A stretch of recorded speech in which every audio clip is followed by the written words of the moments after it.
Good morning sir जी। Good morning Ranjit जी, स्वागत है।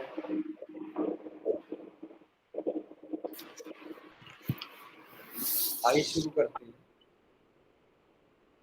प्रार्थना के मंत्रों के साथ।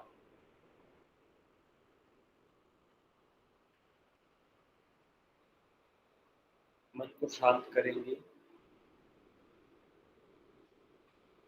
अपने शरीर की स्थिति के प्रति सचेत होंगे, जागरूक होंगे।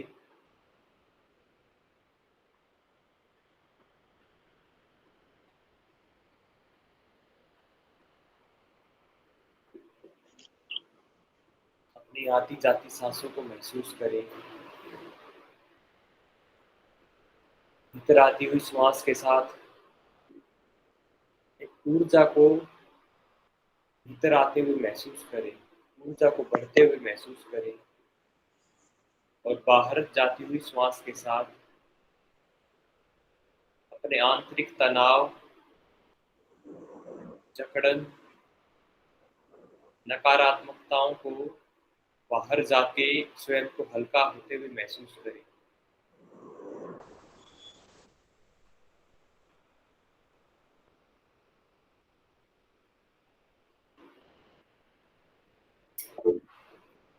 दोनों हथेलियों को आपस में पास में जोड़ें।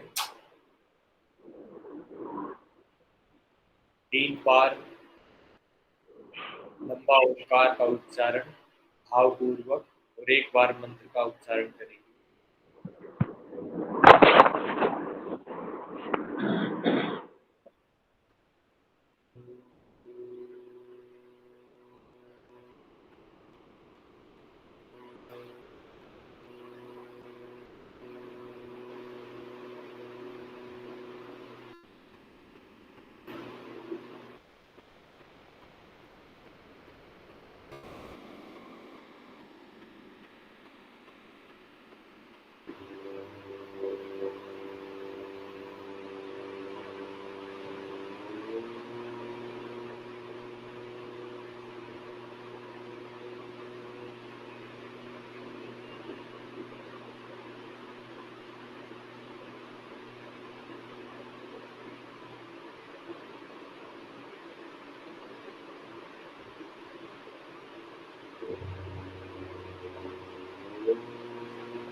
त्र्यंबकं यजामहे सुगन्धिं पुष्टिवर्धनम् उर्वारुकमिव बन्धनान् मृत्योर्मोक्षीयमामृतात् योगेन चित्तस्य पदेन वाचा पदं शरीरस्य च वैद्यकिः योपाकरोतं प्रवरं मुनीनां पतञ्जलिं प्राञ्जलरामस्मि।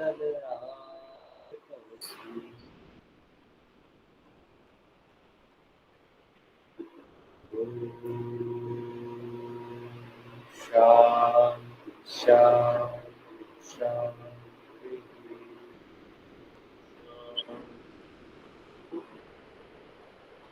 दोनों हथेलियों का धीरे धीरे आपस में घर्षण।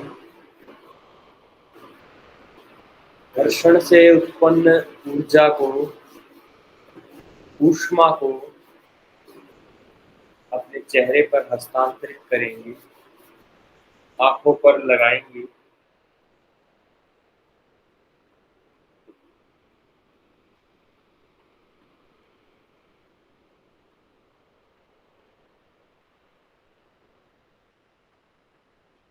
Good morning sir.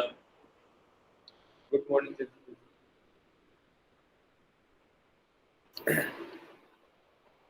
आइए आज का सत्र शुरू करते हैं। आज हमने महामृत्युंजय मंत्र का उच्चारण किया।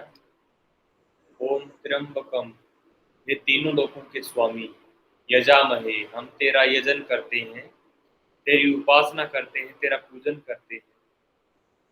सुगंधिम पुष्टिवर्धनम, हर प्रकार की दुर्गंध को और दुर्बलता को हमसे दूर करके हमें सुगंधि को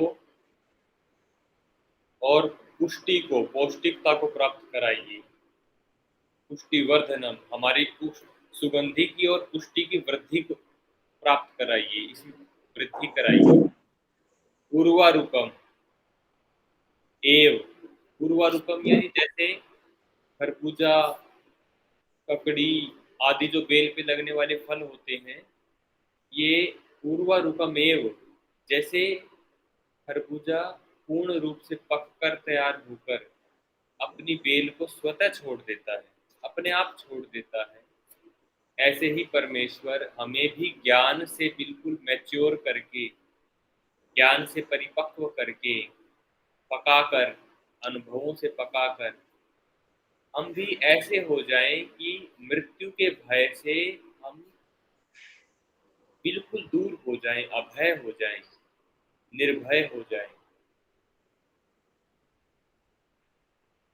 मृत्यु और मोक्ष अमामृता, ये शरीर एकदम से छूट जाए और हम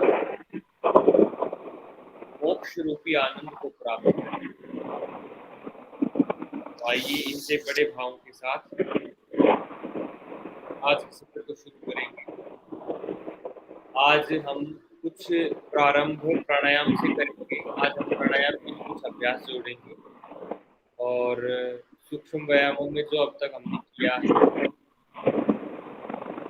उसका दोहराव करेंगे और आज सूर्य नमस्कार हम दोबारा करेंगे। आज हमने उसके जो सूर्य नमस्कार के जो 7 आसन उपयोग होते हैं, कुल पोस्चर 12 हैं, लेकिन आप जानते हैं कि उनमें से 5 तो रिपीट होते हैं, तो 7 आसन होते हैं कुल। उन 7 के नाम हम देखेंगे और उसका अभ्यास करेंगे और फिर हम आज कुछ आसन नए सीखेंगे, पुराने वालों में से कुछ रिपीट कर लेंगे। रिपीटिशन इसलिए ज़रूरी है क्योंकि मैं नहीं मानता कि एक बार करवाने से पूर्ण रूप से वो सारा याद हो जाए। सिलेबस काफ़ी बड़ा है, लेकिन हमारे पास दिन भी मोर देन इनफ है, युक्त है, काफ़ी है। तो आज हम ये सब करेंगे, नए आसन, कुछ बैठ के करने वाले आसनों को नया सीखेंगे। तो ये हमारा आज का सत्र रहेगा। तो सबसे पहले कुछ प्राणायाम के लिए हम शुरुआत करते हैं। तो प्राणायामों में प्राण, महर्षि पतंजलि जी जो डेफिनेशन देते हैं उसके अनुसार प्राण का आयाम, प्राण का नियंत्रण अपने अनुसार ये प्राणायाम बनाता है और इसके असीम लाभ हैं।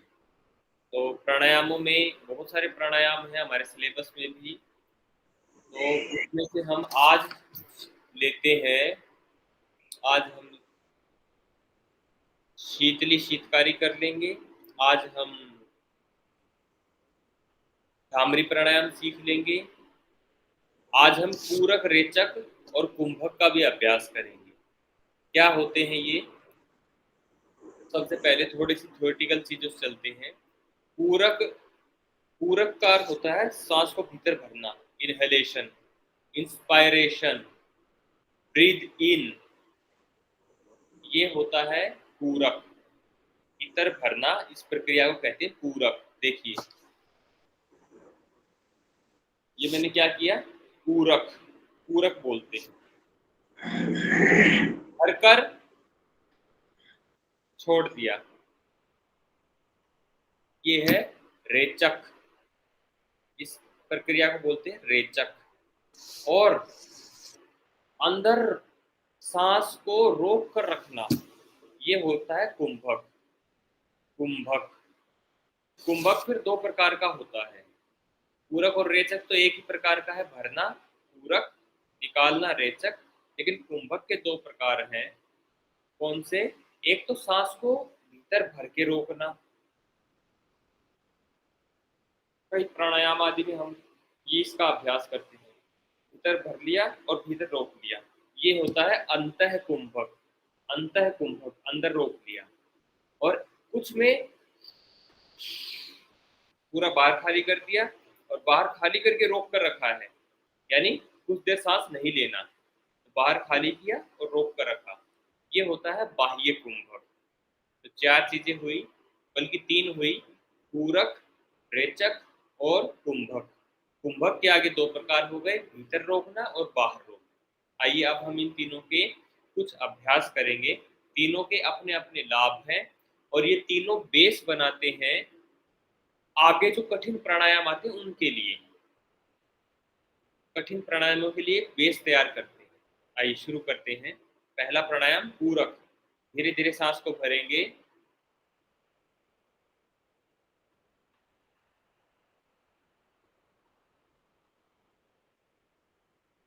अभी पूरा सांस भीतर भरा हुआ है फेफड़ों में।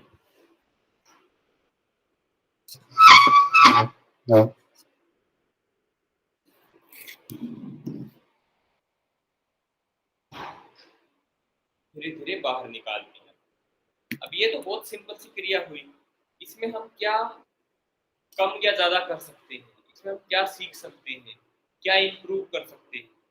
तो उसके लिए इसमें इसकी एक तो होल्डिंग टाइम हम इम्प्रूव कर सकते हैं। दूसरा, इनहलेशन या इंस्पायरेशन टाइम को हम इम्प्रूव कर सकते हैं। तो ये हमारे फेफड़ों के लिए बहुत अच्छा अभ्यास होता है। न केवल फेफड़ों के लिए, ऑक्सीजन हमारे पूरे शरीर में ब्लड के माध्यम से घूमता है और हर सेल के पास ऑक्सीजन जाता है। हर सेल में ऑक्सीजन भोजन का भोजन से मिली हुई जो शक्ति है उसको निर्माण करता है, एटीपी में फॉर्म करता है ऑक्सीजन। तो ये जितना ज़्यादा शरीर में रहेगा उतना ही हमारा शरीर रोगों से दूर रहेगा। तो आइए इसको और दोबारा करते हैं। क्या करेंगे? केवल डीप इनहेलेशन, पूरक।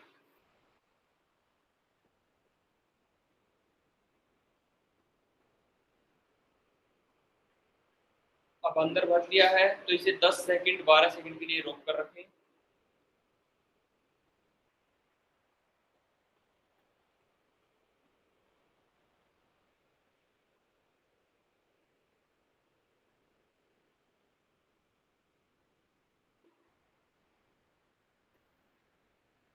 और बहुत धीमे धीमे से इसे बाहर छोड़ देंगे। इस प्रक्रिया को कभी बिल्कुल भी आप ऐसे ना मानिए कि बहुत साधारण या कोई इसके लाभ नहीं होंगे, ऐसी प्रक्रिया है। ये ही प्रक्रिया, इसके अंदर ही हम बहुत अधिक लाभों के लिए इसको वैल्यू ऐड कर सकते हैं, इसमें वैल्यू एडिशन कर सकते हैं। धीरे धीरे सांसों को भरना, वो सांसों को पूरा पूरक का जो समय है भरने का, वो समय हम अगर बढ़ाएं तो भी हमारे फेफड़े इंप्रूव होंगे, हमारा पूरे शरीर में लाभ मिलेगा, पूरा शरीर अधिक ऑक्सीजनेटेड हो जाएगा। भरने की प्रक्रिया के साथ साथ भर के रोक के रखना अंदर, तो ये कौन सा अंतः कुंभक हो जाता है। तो ये प्रक्रिया हम करते हैं तो इससे भी हमारा लाभ, इसका भी हमारी टाइमिंग अगर हम इसको बढ़ाते हैं तो ये भी आपके लिए बहुत लाभकारी है। तीसरा, बाहर छोड़ने की प्रक्रिया, तो ये हो जाता है रेचक। तो रेचक का समय भी हम जितना ज्यादा बढ़ाएंगे ये उतना ही ज्यादा लाभकारी होता जाएगा। जैसे हम सुनते हैं कि कोई 1 किलोमीटर की दौड़ लगाता है। 1 किलोमीटर के अपने लाभ हैं। अगर 2 किलोमीटर करता है, 1.5 किलोमीटर करता है, 3 किलोमीटर करता है, तो उसके लाभ भी तो बढ़ जाएंगे। इसी प्रकार से बहुत साधारण सा लगने वाली ये प्रक्रिया, अगर हम इसके ऊपर ध्यान देते हुए इसकी टाइमिंग को इम्प्रूव करते हैं तो हमारे लिए बहुत लाभकारी। तो आइए, पूरक, अंतः कुंभक और रेचक, इस 3 प्रक्रियाओं का हम एक साथ अभ्यास करेंगे। तो हम एक मीडियम से टाइमिंग लेते हुए, आप हम ऐसा मानेंगे, हम 6 सेकंड में 6 सेकंड्स में हम इनहेल करेंगे। ठीक है, ये सभी के लिए मैं आप बता रहा हूँ। 6 सेकंड में हम इनहेल करते हैं और हम इसको अबाउट 15 सेकंड्स 15 सेकंड हम अंदर होल्ड करके रखते हैं। एक बार चेक करते हैं बस। और अबाउट 10 सेकंड्स में हम इसे एक्सहेल करने की कोशिश करते हैं। तो ये एक एक्सरसाइज के रूप में है, आइए इसको करके देखते हैं अपने अपने स्थान से। 6 सेकंड में इनहेल, फिर 15 सेकंड अंदर होल्ड और फिर 10 सेकंड में एक्सहेल। शुरू करते हैं।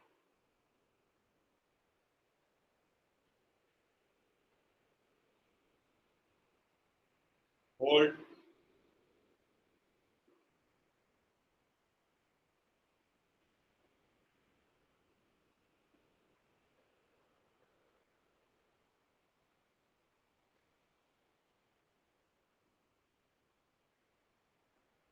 रिलीज धीरे धीरे 10 सेकंड में।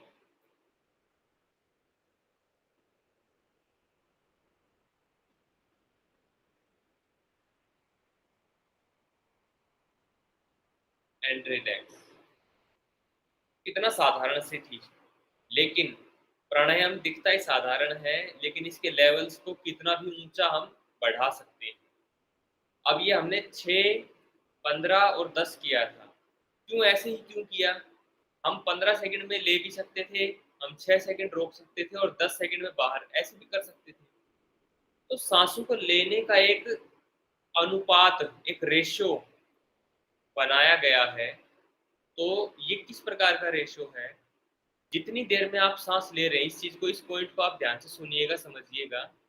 बेस्ट जो रेशियो है, बेस्ट जो रेशियो है, जितनी देर में आप सांस ले रहे हैं उसका लगभग लगभग 4 गुना भीतर रोकिए। ये फाइनल एडवांस स्टेज में बता रहा हूँ।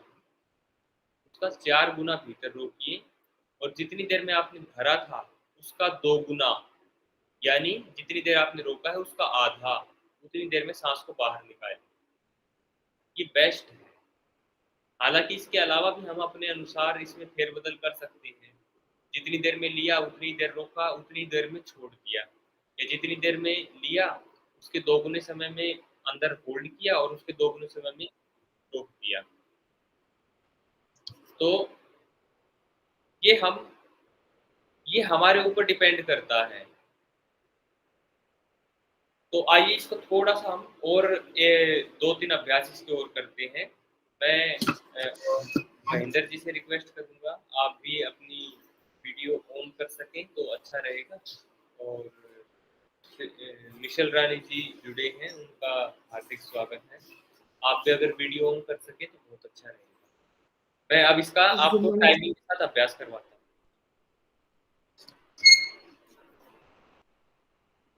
चलिए हम मैं टाइमिंग के साथ इनहेलेशन, अंदर होल्डिंग और बाहर छोड़ने का अभ्यास करवाऊंगा, आप उसी अनुसार कीजिएगा।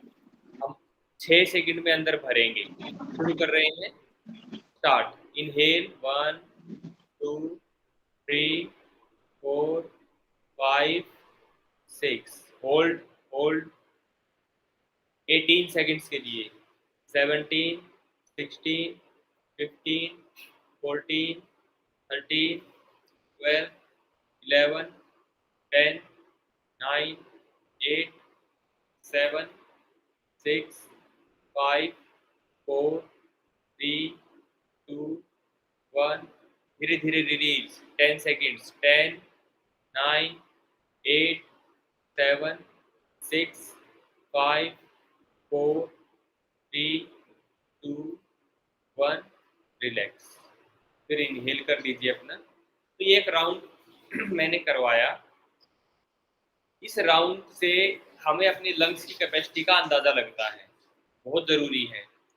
हम अपने लंग्स की कैपेसिटी को हमें अपनी वृद्धि करनी है, बढ़ाना है, तो हमें इस टाइमिंग का अंदाजा होना चाहिए। अगर ये आप आसानी से कर पाए हैं, हो सकता है आपको बीच में सांस आपने 6 सेकंड लिया, लेकिन आप जो मैंने 18 सेकंड्स का होल्डिंग करवाया, शायद आपको उसमें दिक्कत होने लग गई, तो भी हमें इम्प्रूव करने की आवश्यकता है। अगर 18 सेकंड आपने होल्ड तो कर लिया, लेकिन 10 सेकंड्स में जो हमने एक्सहेल किया है, उसमें हो सकता है आपने अचानक से छोड़ना पड़ा हो, ज़्यादा आप धीरे-धीरे आराम से नहीं छोड़ पा रहे हैं।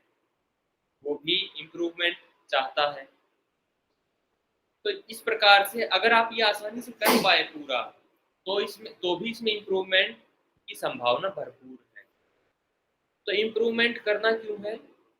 जितना ज़्यादा हमारा फेफड़े होल्ड कर पाएँगे, साँस को लंबा समय में ले पाएँगे, साँस को धीरे-धीरे लंबे समय में छोड़ पाएँगे, उतने हमारे फेफड़ों की शक्ति बढ़ती है, हमारे लंग्स, और हम बहुत बड़े रोगों से केवल इसी से ही बच सकते हैं। तो ये एक छोटा-सा पूरक, रेचक और कुंभक का अभ्यास था। इसको हम अपने-अपने अनुसार इसको इम्प्रूव कर सकते हैं। अब हम अगले अभ्यासों की ओर बढ़ते हैं। आज हम सीखेंगे 2 प्राणायाम और शीतली, शीतकारी और एक भ्रामरी भी बाद में देखेंगे। तो आइए शीतली, शीतकारी पहले देख लेते हैं।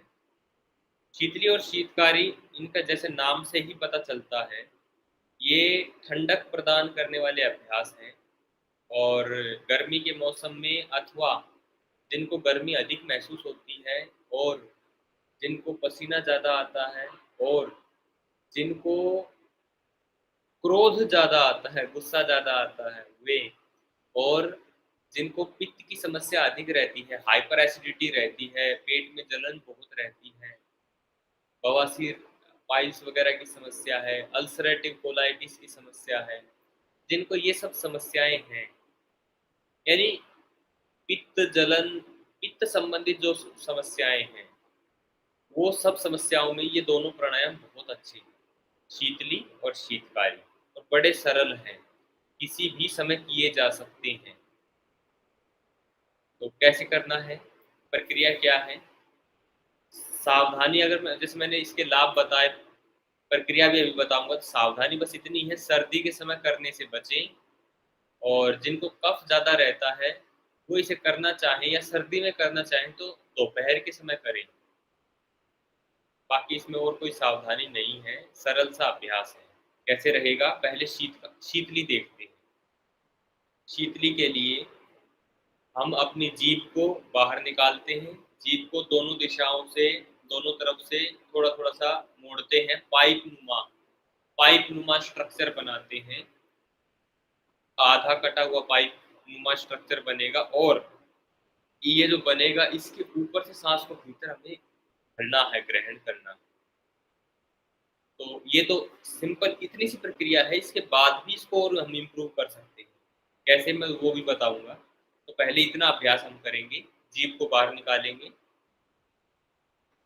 और ऐसे दोनों तरफ से ऐसे मोड़ लेंगे। अब इसके ऊपर से इसके भीतर से हमने साँस को भरना है, इस पाइप नुमा आकृति में से। एक तो जीभ ऐसे निकलती है, देखिए। अब इसी जीभ को हमने दोनों तरफ से मोड़ लेना है।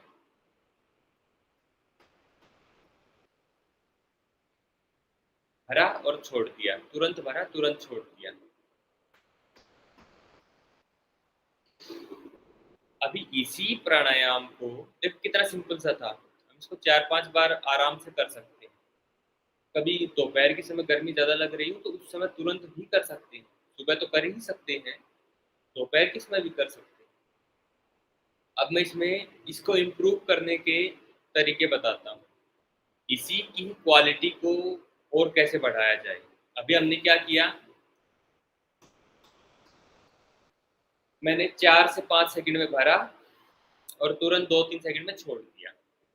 अब इसकी क्वालिटी को कैसे इम्प्रूव करना है, आप जो साँस भरने का समय है उसको बढ़ा दीजिए, जितना भी आप बढ़ा सकते हैं। 4, जैसे मैंने अभी 4 से 5 सेकंड में किया, अब मैं इसको 6-7 सेकंड या 8 सेकंड में करने की कोशिश करता हूँ।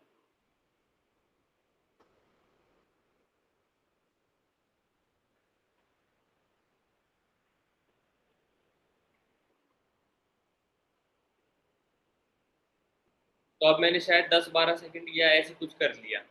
तो इसके लिए मेरे को क्या करना पड़ा, धीमी गति से लगातार जागरूक रहते हुए मेरे को साँस लेना पड़ा। धीरे-धीरे साँस फेफड़ों में भर रहा था। तो ये पिछले वाले अभ्यास से ज़्यादा लाभकारी रहा, क्योंकि इसमें हमारी जागरूकता और एकाग्रता बढ़ गई। इसमें धीरे-धीरे अधिक मात्रा में साँस भीतर जा पाया। तो पहली चीज़, साँस की टाइमिंग को बढ़ा सकते हैं। दूसरा, साँस को ऐसे भर के अंदर होल्ड कर सकते हैं। होल्ड करने को क्या कहते हैं? अभी मैंने थोड़ी देर पहले इसके बारे में बताया था। तो क्या नाम देते हैं? अभी मैंने 3 शब्द बताए थे। कुंभक करना सर, या मतलब होल्ड करना बोल सकते हैं। हाँ, हाँ, बहुत बढ़िया जतिंदर जी। योग की भाषा में जो अंदर साँस हम होल्ड करते हैं या बाहर भी होल्ड करते हैं, तो उसको कुंभक कहा जाता है। और साँस को भरने की प्रक्रिया को पूरक कहते हैं और साँस को खाली करने की प्रक्रिया को रेचक कहते हैं। तो साँस को अंदर होल्ड किया, होल्ड करने के समय को भी आप ध्यान दे सकते हैं और अगली बार के लिए बढ़ाने के लिए कोशिश कर सकते हैं। फिर अब यहाँ एक चीज़ और आती है, आप साँस को छोड़ना चाहें तो छोड़ भी सिंपल, जैसे मैंने छोड़ रहा था, आप छोड़ रहे थे, ऐसे भी छोड़ सकते हैं। लेकिन जब हम क्वालिटी इंप्रूवमेंट की बात करते हैं, वैल्यू एडिशन की बात करते हैं, तो इसमें अगर हम हमारे 2 स्वर होते हैं, हमारे 2 स्वर होते हैं, जो हमारा राइट नोस्ट्रिल होता है, ये सूर्य स्वर होता है। जो हमारा लेफ्ट नोस्ट्रिल होता है, ये चंद्र स्वर होता है। तो ये स्वर के बारे में मैं थोड़ा और डिटेल से फिर कभी बता दूँगा। तो जो सूर्य स्वर से ज़्यादा साँस आता, जब हम श्वास लेते हैं तो माना जाता है, ऋषियों ऋषियों का कहना है, सूर्य स्वर जो जब एक्टिवेट होता है, ज़रा आप अभी भी चेक कर सकते हैं, आपके दोनों नाक एक साथ नहीं चल रहे होंगे। ज़रा हाथ थोड़ा आगे करके और नाक से ज़ोर से हवा ऐसे पुश कीजिए, आपको अंदाज़ा लगेगा एक नाक से साँस आ रही होगी। तो जो जिस नाक से आ रही है, वो स्वर आपका एक्टिव है। अगर जैसे मेरे लेफ्ट से अभी चल रहा है, तो मेरा लेफ्ट यानी मेरा चंद्र स्वर अभी एक्टिव है। तो चंद्र स्वर और सूर्य स्वर के दोनों के अपने-अपने गुण होते हैं। तो दोनों के गुण होते हैं, तो दोनों से साँस लेना और छोड़ना, ये भी अपने आप में एक अलग प्रभाव पैदा करता है, अलग लाभ और अलग हानि पैदा करता है। इसी विज्ञान और इसी तर्क के आधार पर, इसी स्वर विज्ञान के आधार पर फिर आगे अनुलोम-विलोम, नाड़ी शोधन, प्राणायाम वगैरह की रचना होती है। इसमें आप लोगों ने देखा होगा, एक से लिया, दूसरे से छोड़ा। तो ये स्वरों को संतुलन करना होता है। सूर्य स्वर से ले रहे हैं तो चंद्र से छोड़ रहे हैं, फिर चंद्र से ले रहे हैं तो सूर्य से छोड़ रहे हैं। तो अब मैं आता हूँ अपने टॉपिक पर कि हम जैसे हमने अभी प्राणायाम किया शीतली। शीतली प्राणायाम करते समय हमने साँस भर तो लिया और अंदर रोक भी लिया। अब हम इसमें थोड़ा बदलाव भी कर सकते हैं कि हम सीधे ऐसे छोड़ने की बजाय एक नाक को बंद करके दूसरे से छोड़ दें। अब किसको करें? तो इसका जो ग्रंथों में विवरण आता है, आपने दाहिनी नासिका को, राइट नोस्ट्रिल को बंद करके लेफ्ट से छोड़ना। दाहिनी नासिका कौन-सा स्वर होती है? अभी मैंने बताया था। बताएँ ज़रा ऑडियो ऑन करके आप। अभी मैंने 2 स्वर बताए आपको। चंद्र स्वर और सूर्य स्वर।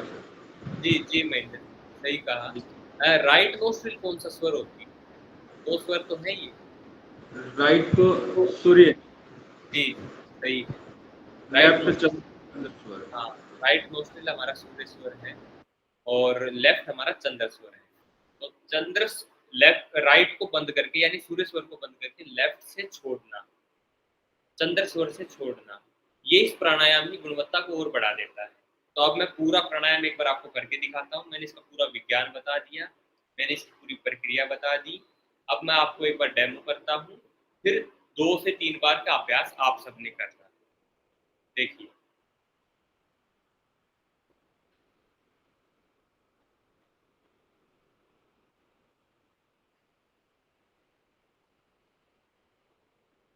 लिया और अब मैं अंदर रोक रहा हूँ।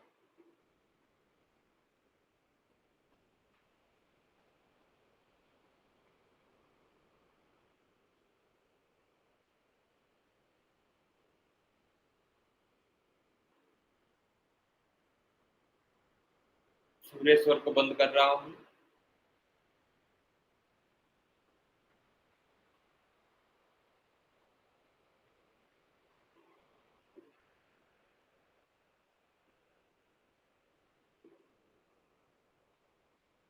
और चंद्र स्वर से मैंने बहुत धीमी गति से बाहर छोड़ा। तो ये पूरी प्रक्रिया थी। जो इसकी अधिकतम लाभ मिलना है, जो एडवांस स्टेज है, मैंने वहां तक का आपको बताया। बिल्कुल साधारण से लेकर ऊपर तक की स्टेज का मैंने बताया। साधारण करना चाहें, क्या था, लिया तुरंत, छोड़ दिया, ये भी ठीक है अगर कोई शुरुआत कर रहा है। लेकिन कोई एडवांस करना चाहता है तो वो मैंने आपको बताया। अब इसमें एक चीज मैं दोहराव कर रहा हूँ, मैंने कुछ देर पहले बता दिया था, मैं दोहराव कर रहा हूँ आपके अभ्यास से पहले, और आप इस चीज को नोट कर लीजिए। सांस को लेना, रोकना और छोड़ना, इसकी टाइमिंग बहुत महत्वपूर्ण है। सांस को लेने का जो समय है वो सबसे कम होना चाहिए।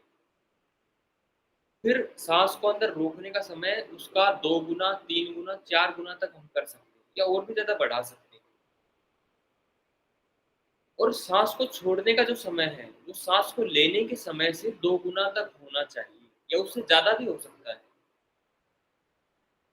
ये प्रक्रिया है, सांस को लीजिए, जितनी देर लिया उससे 3 से 4 गुना अंदर होल्ड कीजिए, कर सकते हैं तो, या इम्प्रूवमेंट करने की, उस दिशा में इम्प्रूवमेंट करने की कोशिश कीजिए। और जितनी देर में लिया था उससे 2 गुने समय में, यानी जितनी देर होल्ड किया है उससे आधे समय में छोड़ने का प्रयास कीजिए। तो ये मैंने काफ़ी खूब आराम से सारी चीज़ें आपको समझाई है।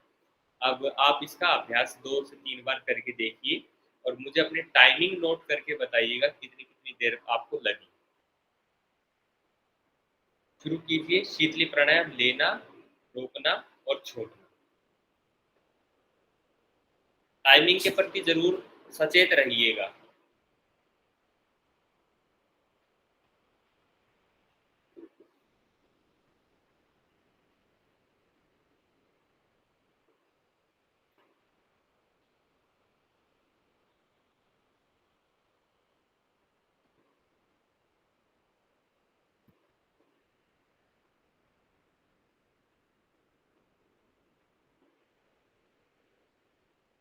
बहुत ध्यानपूर्वक, बहुत आराम से, एकाग्रतापूर्वक।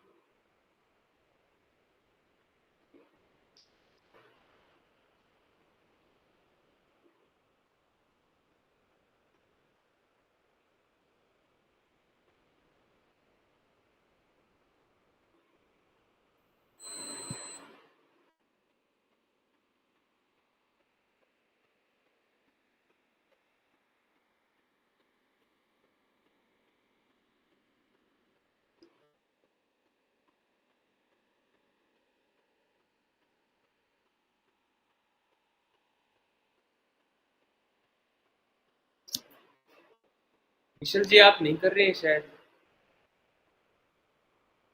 सर 6 सेकंड में ऑलमोस्ट इनहेलिंग हो रही है, और लगभग 11-12 सेकंड होल्ड करा है, और 20 के करीब, सॉरी 20 के करीब होल्ड हुआ है, और 11-12 एक्सेल हुआ।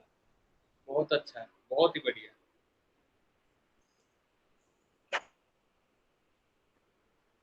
जी रंजीत जी, क्या ऑब्जर्वेशन रहा? 5 की काउंटिंग में इनहेल किया, और 20 की काउंटिंग में होल्ड, और 10 की काउंटिंग में हमने वो एक्सहेल किया। अच्छा है, अच्छा है। जी महेंद्र जी। जी सर, जो पूरक पूरक प्रक्रिया है उसमें तो 5 से 6 सेकंड का जो समय लगता है, और कुंभक के समय 10 से 15 मिनट का होल्ड हो जाता है, लेकिन जो रेचक करते हैं वो थोड़ा जल्दी हो जाता है। हाँ, तो थोड़ा सा ना इसका अभ्यास चाहिए, तो अभ्यास से और होल्डिंग कैपेसिटी बढ़ेगी। तो रेचक का जल्दी हो जाना, वो कारण यही है कि जैसे होल्डिंग हम तो हमने अच्छे से कर लिया, लेकिन होल्डिंग के लिए और अगर हम समय उसमें इन्वेस्ट, जैसे मतलब होल्डिंग का समय हम कम कर देंगे तो रेचक आराम से हो जाएगा। वही बात है, तो आपने होल्डिंग का समय बढ़ाने के लिए बार-बार अभ्यास करने से फेफड़े खुलते हैं। दरअसल हमारे फेफड़ों में ये एक पूरा एक सिस्टम है कि ट्रैकिया के माध्यम से जाता है, फिर आगे ब्रोंकस, ब्रोंक्यूल्स और फिर लास्ट में एल्वियोल्स होते हैं हमारे फेफड़ों में, करोड़ों की संख्या में।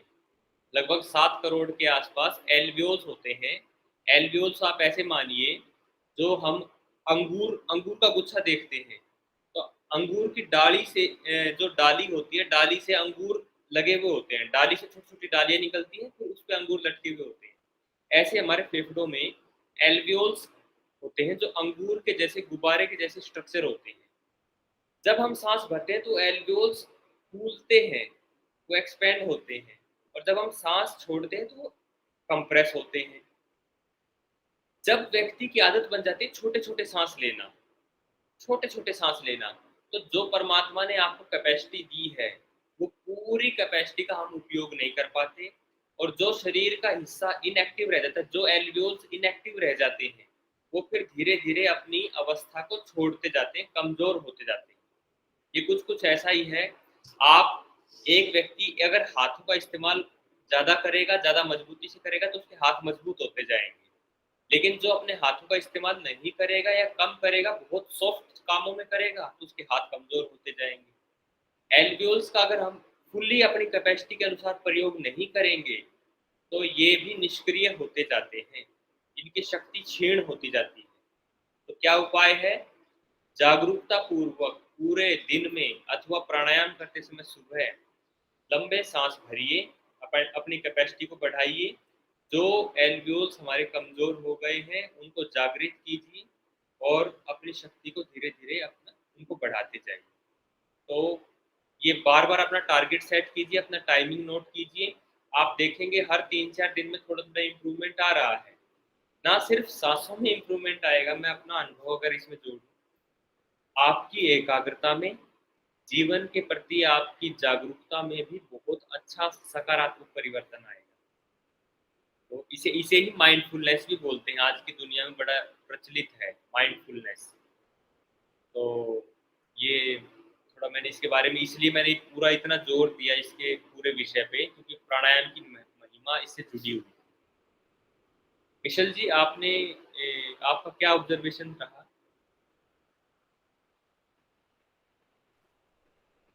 सर 10 काउंटिंग इनहेल करे थे सर, और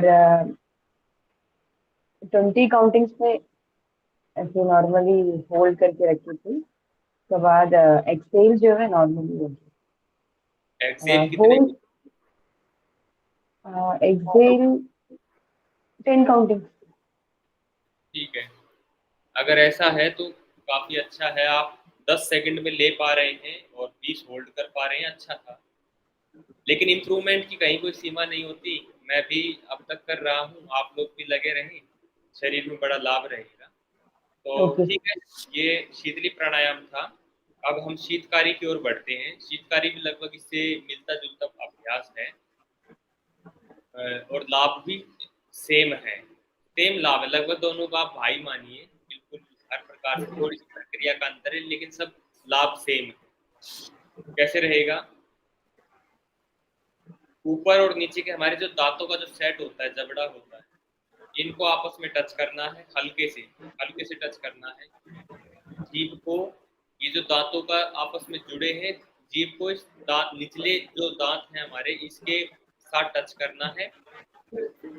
होठों को ऊपर से खोलते हुए दाँतों के अंदर से सांस भरते हुए, मुँह से सांस भरना है, दाँतों के अंदर से हवा होती हुई आएगी। इतना सा प्रक्रिया है। देखिए, ये मैंने दाँतों को आपस में जोड़ा, तो जीभ मेरे जो नीचे वाले जो दाँत हैं, इनके ऊपर टच हो जाएगी अंदर की तरफ से। अब धीरे-धीरे मैंने साँस ये भर दिया। ये शीतकारी प्राणायाम का इन्हेलेशन का प्रकार हुआ, फिर अंदर वैसे ही रोकिए और वैसे ही धीरे-धीरे छोड़ दीजिए। ये पूरा इसका तरीका हो गया। अब ज़रा आप लोग करिए।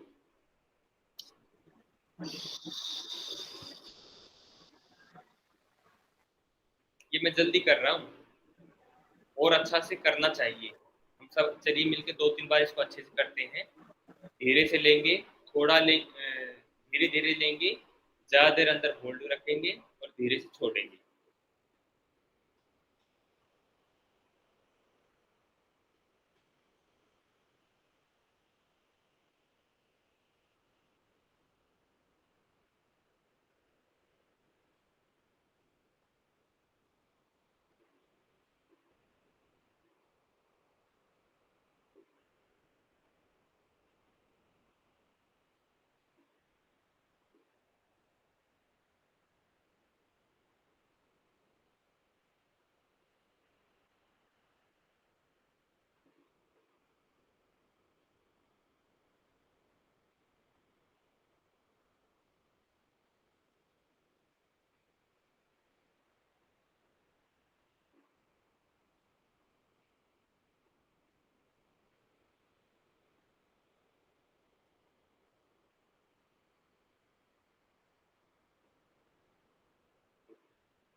तो ऐसे इसका अभ्यास कर सकते हैं।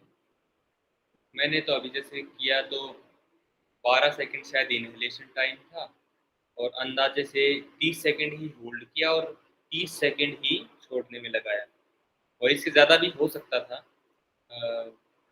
तो इस प्रकार से हम धीरे-धीरे अपने अभ्यासों में इन चीज़ों को, होल्डिंग को यानी पूरक, रेचक और कुंभक को हम अधिक महत्व देते हुए अब इम्प्रूवमेंट करेंगे, जिससे हमारे लंग्स की कैपेसिटी बढ़ती जाएगी।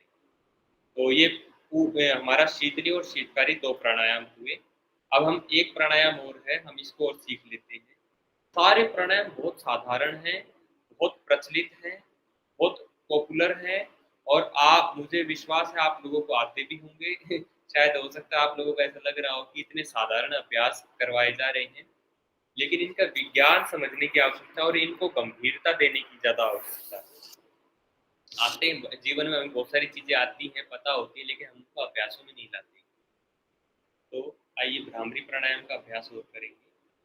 भ्रामरी प्राणायाम हेतु देखिए, भ्रामरी संस्कृत में जो हमारा भंवरा होता है, भ्रमर होता है, उसके गुंजन को बोलते हैं।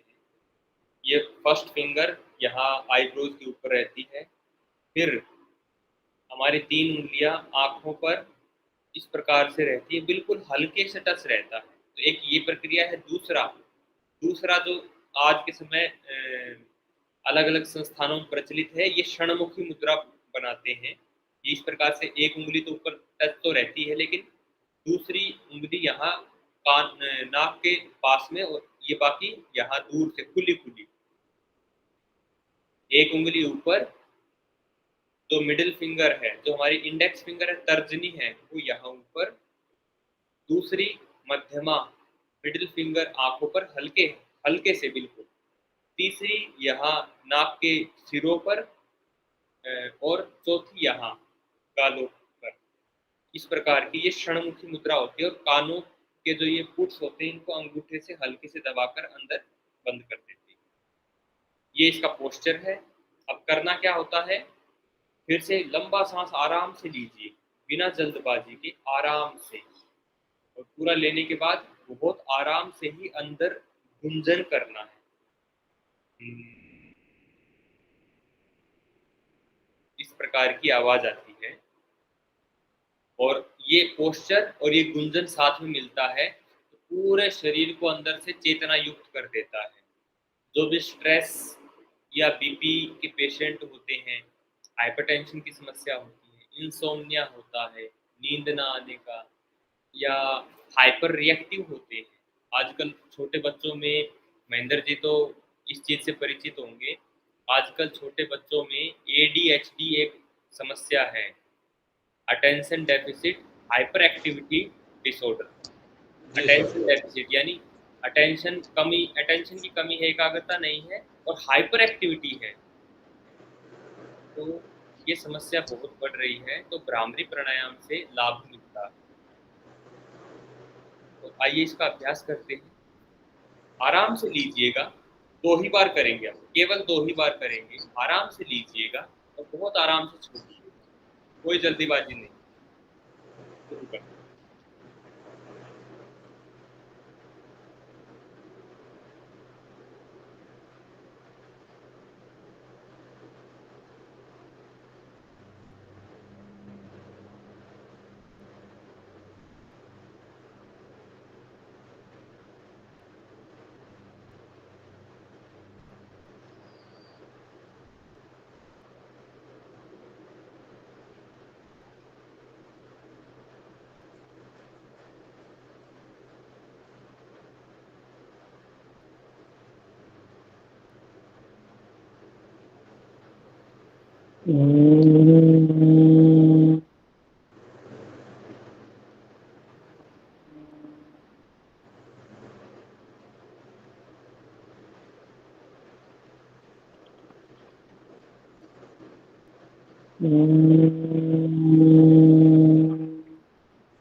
कुछ देर करने के पश्चात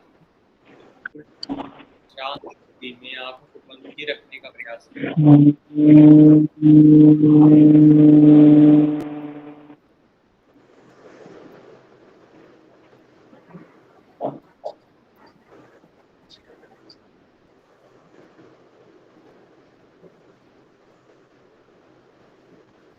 फिर धीरे धीरे अपने शरीर और अपने मन के प्रति सचेत होते हुए, जागरूक होते हुए अपने दोनों हथेलियों का आपस में घर्षण करते हैं हल्के हाथों से, आराम आराम से।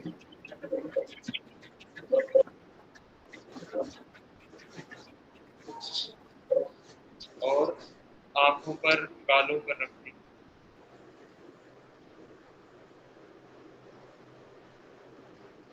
और आंखों को अंदर ही हथेलियों के अंदर टिमटिमाते हुए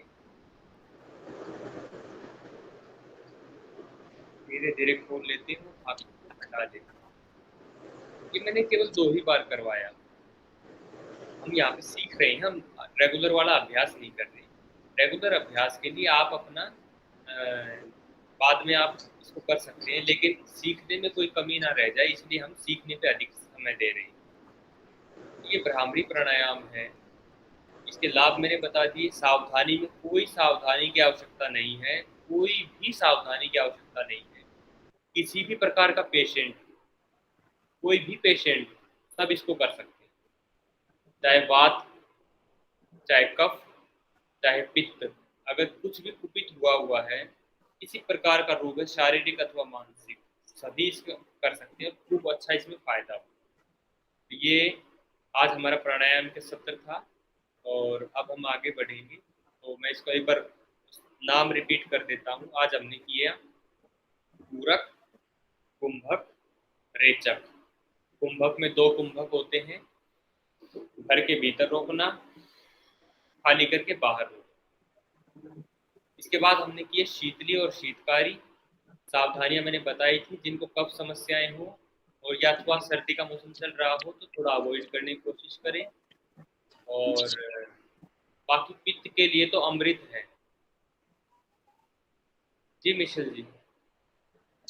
फिर शीतकारी का बेनिफिट क्या होता है सर, मतलब इसका बेनिफिट? शीतकारी जी शीतकारी के वो बेनिफिट तो सारे ही हैं जो शीतली के हैं।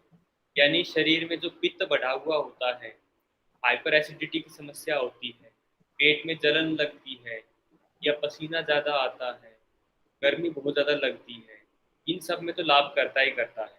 लेकिन शीतकारी का अपना एक बेनिफिट और है जो शीतली में नहीं है। ये बेनिफिट है कि ये दांतों के लिए बहुत अच्छा है। पायरिया की जो समस्या होती है या मुंह से बदबू कई लोगों की समस्या होती है, उस समस्या में भी ये पायरिया संबंधित या दांतों को मजबूती संबंधित रोगों में शीतकारी अच्छा है, शीतली का कोई लाभ नहीं। तो हमने शीतली शीतकारी देखे और अब हमने भ्रामरी प्राणायाम देखा।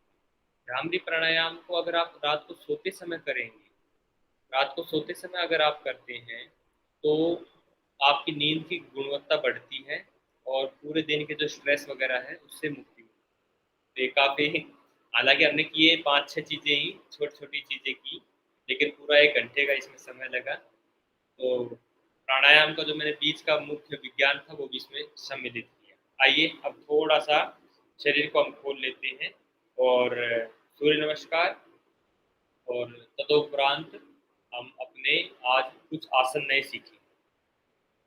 हाँ, सूक्ष्म व्यायाम भी है, हम उनको भी रिपीट करेंगे।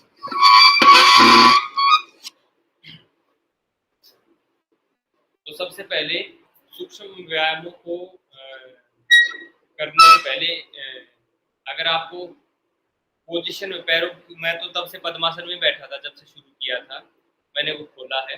अगर आपको भी बैठने में अगर कोई समस्या हो रही हो तो थोड़ा शरीर खोल सकते हैं, अथवा आप हम गर्दन के और कुछ जो हमने कल कटी प्रदेश के जो अभ्यास सीखे थे इनको मैं रिपीट करने जा रहा हूँ आज, और जल्दी जल्दी करेंगे आज, मतलब इसमें समय नहीं लगाएंगे ज़्यादा। तो गर्दन के जो अभ्यास थे हमारे, ये 4 प्रकार के थे और इनको मैं रिपीट कर रहा हूँ। इनहेल करते हुए ऊपर,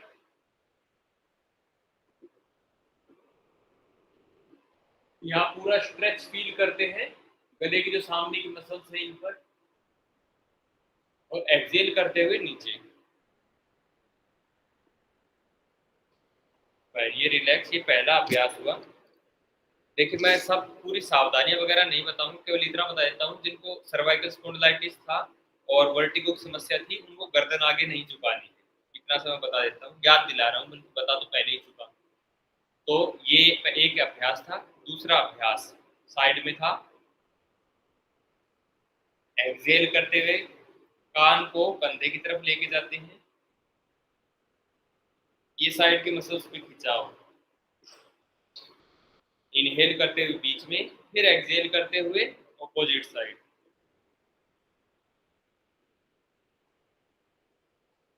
रिलैक्स। तीसरा अभ्यास फिर से दाएं बाएं, लेकिन एक्सिस बदल जाएगी।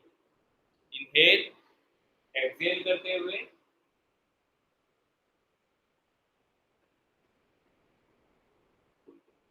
अब भी स्ट्रेच तो इधर है लेकिन पोजीशन थोड़ी बदल गई है, यहाँ कंधों के पैरेलल। दूसरी साइड फिर सिमिलरली, आते समय इनहेल, जाते समय एक्सेल।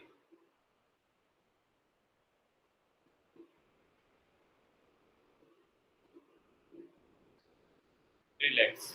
तो ये तीसरा अभ्यास था। चौथा और अंतिम अभ्यास हमारा रहेगा पूरा फुल नेक रोटेशन का। तो इसमें क्या रहेगा, नीचे से शुरू करेंगे और लेफ्ट साइड से इनहेल करते हुए ऊपर की ओर, ऊपर तक इनहेल करना है, ऊपर से नीचे की ओर एक्सहेल।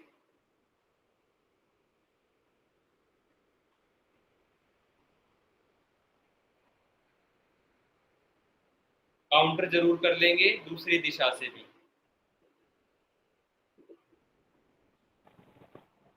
तो इस मूवमेंट में हमारी नेक जो आईज है ओपन रहनी चाहिए ना कि क्लोज?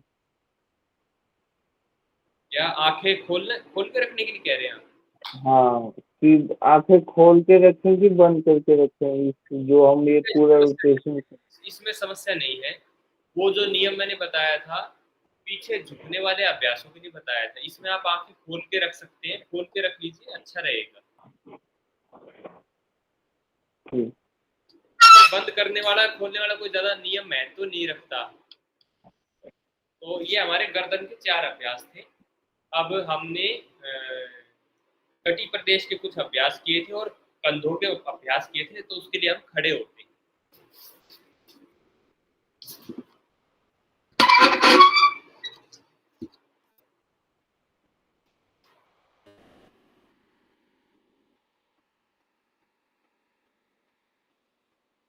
देखिए कंधों के 2 अभ्यास थे, मैं बता देता हूँ। हमारे हाथ इस प्रकार से थे, एक अभ्यास था, इनहेल करके ऊपर की तरफ हम खींचते हुए। मैं एक बार बैठ के बताता हूँ। मेरे हाथ इस प्रकार से, हथेलियां बाहर की ओर, और ये बाजू में कान के साथ लगते हुए। फिर नीचे आएंगे हाथ थाइस के पास में, थाइस के पास नीचे आएंगे, फिर ऊपर ऐसे सांस भरते हुए। Inhale exhale, inhale exhale.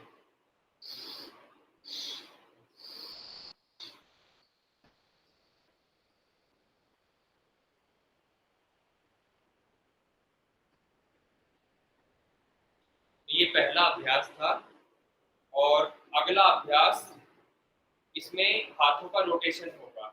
ये भुज शक्ति विकासक है। पहला, इससे पिछला जो किया वो भुजवल्ली विकासक।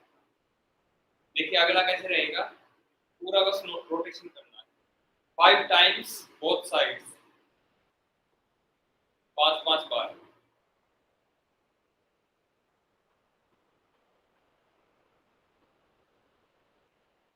फिर दूसरे हाथ से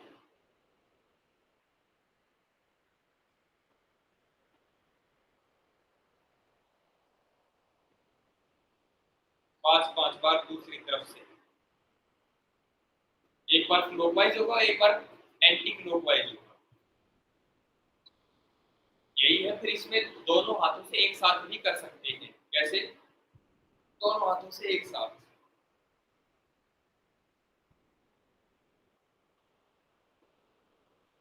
ऑपोजिट काउंटर।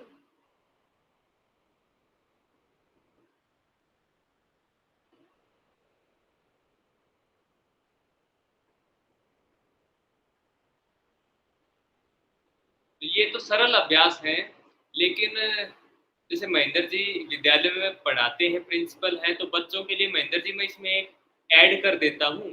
बच्चों के बौद्धिक विकास के लिए अच्छा रहता है। जैसे अभी हमने दोनों हाथों को एक साथ घुमाया, क्लॉकवाइज और एंटी क्लॉकवाइज। अब हम एक हाथ को क्लॉकवाइज और एक को एंटी क्लॉकवाइज घुमाएंगे। जी सर। मैं करके दिखा देता हूँ। इसको करवाया जा सकता है, बच्चों के बौद्धिक विकास के लिए अच्छा है। जी सर।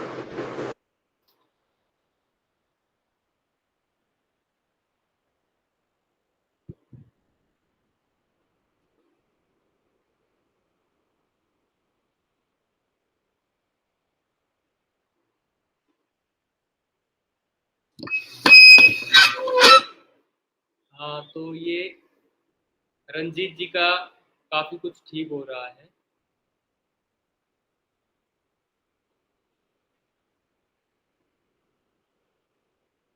हाँ, तो इसको ये बच्चों को करवाया जा सकता है। महेंद्र जी को समझ आ रहा होगा, शायद इतना सरल नहीं है। तो ये हमारे कंधों के लिए 2 अभ्यास थे। अब हमने कटी प्रदेश के लिए कुछ अभ्यास किए थे, तो उनको बस एक बार रिवाइज करने के लिए हम कर लेते हैं।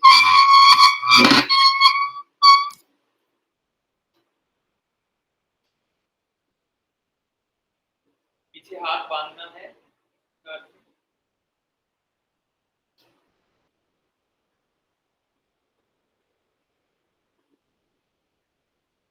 यहाँ सांस भरा, पीछे जाते समय इनहेल किया, और आगे जाते समय एक्सहेल, सांस खाली।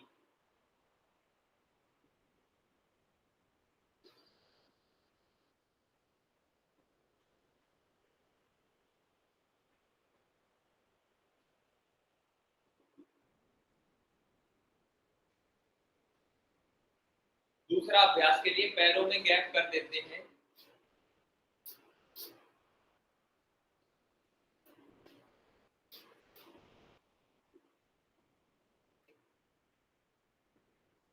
इसमें आगे झुकने की कोशिश और पीछे जाने की कोशिश, फिर आगे और पीछे। ये दूसरा था कटी शक्ति विकासक। तीसरा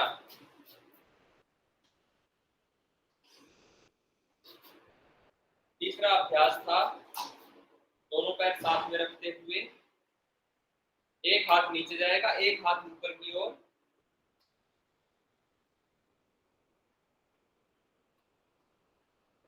इस प्रकार से ज्यादा की आवश्यकता नहीं है। तो ये कटी शक्ति विकास है।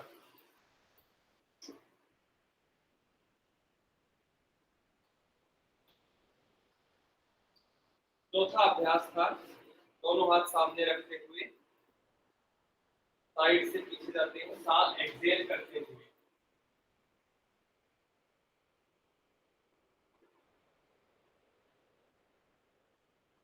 इनहेल करते हुए सामने, दोनों हाथों का गैप मेंटेन रखना है, जितना सामने से है उतना ही पीछे रहे।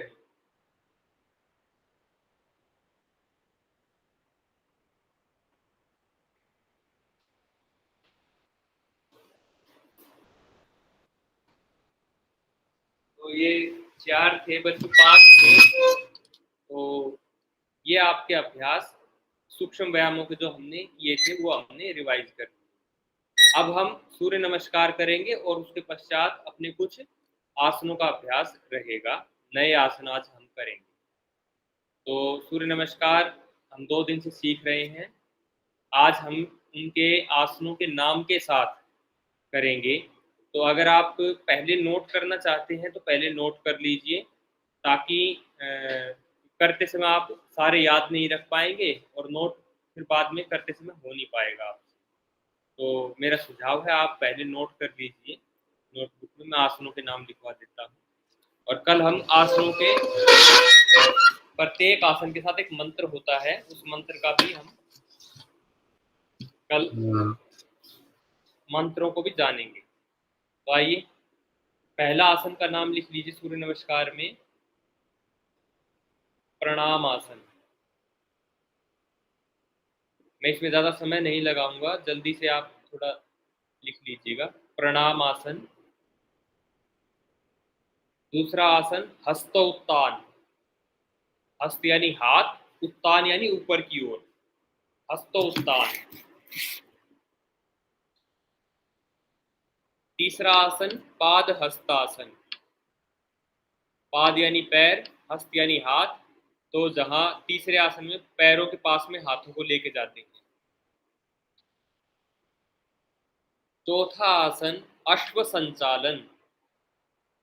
अश्व, अश्व यानी घोड़ा, संचालन यानी उसे चलाने की प्रक्रिया या चालक जो होता है, अश्व संचालन। पांचवा पर्वत आसन। पर्वत आसन, माउंटेन पोज। छठा अष्टांग नमन। अष्ट प्लस अंग, अष्ट 8 अंग प्लस नमन। 8 अंगों से जब हम जमीन को छूते हुए नमन करते हैं, जिसे हम साष्टांग प्रणाम भी कई बार कहते हैं, तो ये अष्टांग नमन। सातवां अभ्यास भुजंगासन, भुजंग। तो ये 7 आसन होते हैं, बाकी 5 इन्हीं में से रिपीट होते हैं। फिर 8वें नंबर पे पुनः पर्वत आसन आ जाता है, 9 पे फिर अश्व संचालन आ जाता है, 10 पे पादहस्तासन, 11 पे हस्तोत्तान और 12 पे पुनः प्रणाम आसन आ जाता है। तो ये आपके 12 अभ्यासों के नाम हैं। अब इनका हम अभ्यास करेंगे। फिर जहां आपने आज ये लिखा है ना, तो यहीं थोड़ा सा आगे जगह अगर आपने छोड़ी हो तो यहीं इनके संबंधित जो मंत्र हैं वो भी हम कल इसमें लिख लेंगे। ओम मित्राय नमः, ओम रवे नमः, सूर्याय नमः, भान्वे नमः, ये कल मैं लिखवा दूंगा।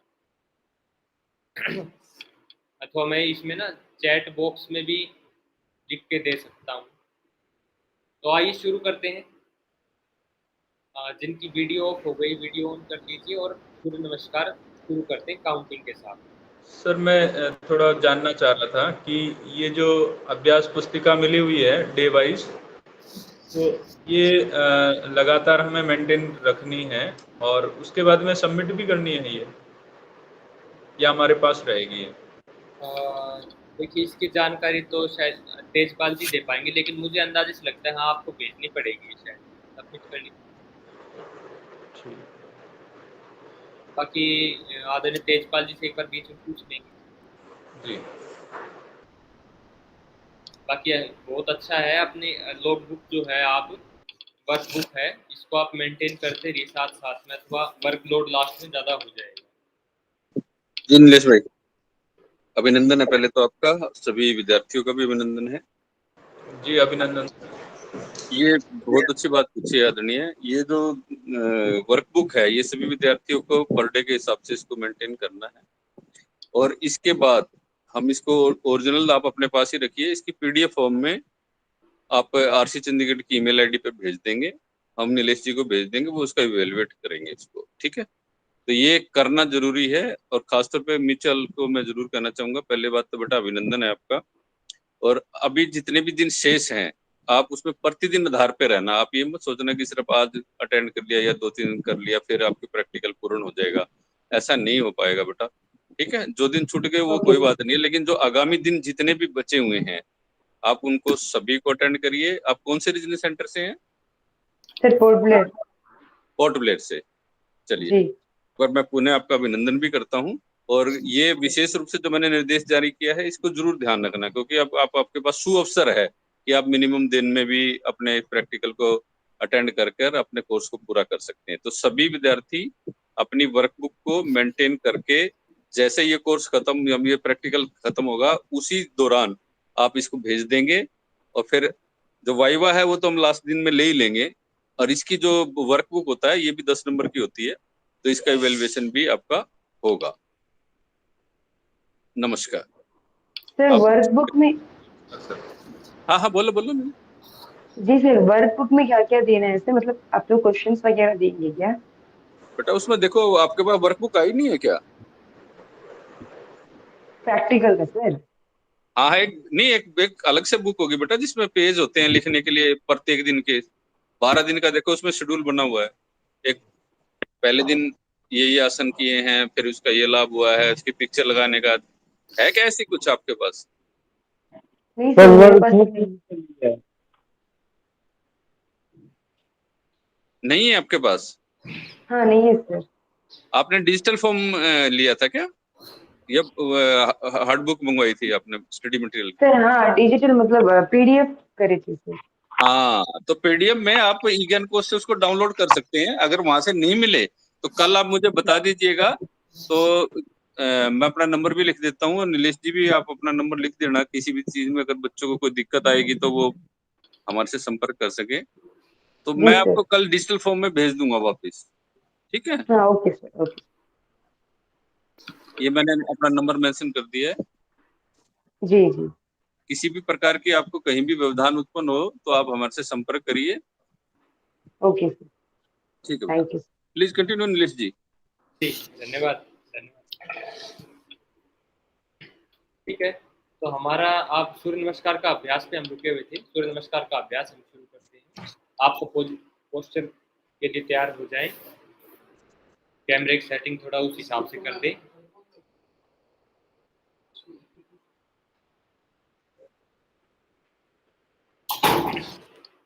ठीक है, सर शुरू कर जिनको लें। ये नोटबुक नहीं मिली है उनको अपनी नोटबुक में भी बना के भेज सकते हैं वो। रंजीत का जो ईमेल आपको प्राप्त हुई है उसमें देखिए अटैच है। आपको ओके ईमेल सर। आई है ना रीजनल सेंटर चंडीगढ़ से? हाँ जी। हाँ, उसमें अटैच है बेटा, चेक कर लो। ठीक है सर। चलिए शुरू कर रहे हैं। एक प्रणाम आसन,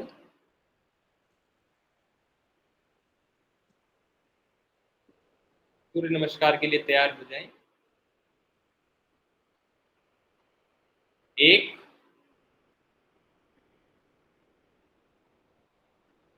दो, हस्तोत्तान, ऊपर की ओर शरीर को खींचते हुए थोड़ा सा पीछे की तरफ बेंड, होल्ड करेंगे यहां। तीन, पाद हस्तासन, थोड़ी देर रुके यहाँ, हाथों को पंजों के साथ ले जाने की कोशिश करें। रंजीत जी थोड़ा पैरों का गैप को कम कर दीजिए। ठीक है। 4, लेफ्ट लेग पीछे।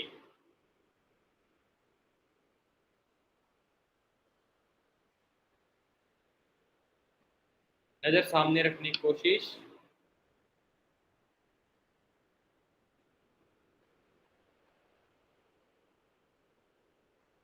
पांच, राइट लेग भी पीछे।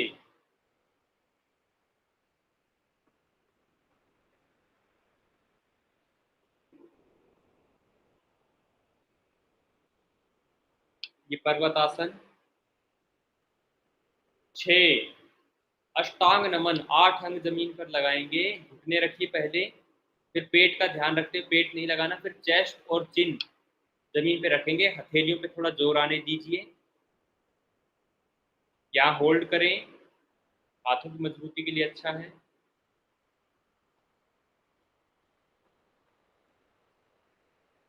7, आगे से ऊपर उठ जाएंगे भुजंग आसन में।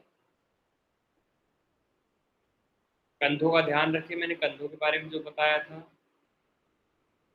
कंधे थोड़े से पीछे की तरफ खींचे हुए, गर्दन ऊपर की तरफ, पीछे से पंजे साथ में जुड़े हुए हों। अगर एड़ियां भी जुड़ सकती है तो बहुत ही अच्छा।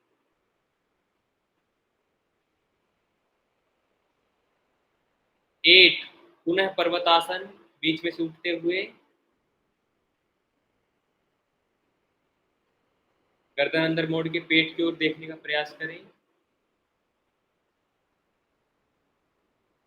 9, लेफ्ट लेग आगे ले आए, दोनों हथेलियों के बीच में।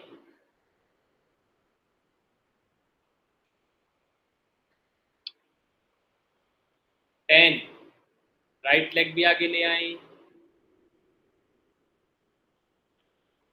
11, स्ट्रेच रखें, थोड़ी सी बेंडिंग रखें। And 12, relax. हाँ, जितना मैं देख पाया लगभग सब अच्छा था। रंजीत जी आराम से, आराम से बैठ जाइए, बैठ जाइए, आराम से बैठ जाइए, बैठ जाइए, थोड़ी देर आराम कीजिए, कोई बात नहीं। लेट जाइए, चाहे चक्कर आ रहा है या अंधेरा छा रहा है, लेट जाइए आराम से, कोई दिक्कत नहीं है। जैसे मैंने बताया था ना, कई बार पीछे बेंड करते हैं, पीछे बेंड करते हैं तो कई बार चक्कर आ जाता है, तो थोड़ा सा शायद उतनी एकाग्रता पूर्वक ना किया हो। चलिए हम अपने अभ्यास को आगे बढ़ाते हैं। आप आराम कीजिए रंजीत जी, थोड़ी देर के लिए बस अंधेरा छाता है। मेरा दोबारा। सर थोड़ा चार्ज कम हो रहा है, मैं ना इसको थोड़ी देर के लिए वीडियो ऑफ हाँ, करके कोई बात सर। नहीं, कोई बात, कोई बात। हाँ, शुरू कर रहे हैं दोबारा से। मिशल जी, आप करेंगे, स्टार्ट करें। 1, 2, बैंड पीछे। 3, रंजीत जी इस बार थोड़ा कम कीजिएगा ध्यानपूर्वक। 4, रपिंदर जी और कांता जी अगर आप भी साथ करना चाहें वीडियो ऑन करके तो आप कर सकते हैं सूर्य नमस्कार। 5, होल्ड करेंगे, गर्दन अंदर मोड़कर नाभि को देखेंगे, पंजे इसमें साथ में रहेंगे, ज्यादा गैप नहीं रहेगा दोनों पैरों में। 6, अष्टांग नमन, पहले घुटने फिर चेस्ट और चिन, पेट नहीं लगेगा, पेट जमीन पर टच नहीं होगा।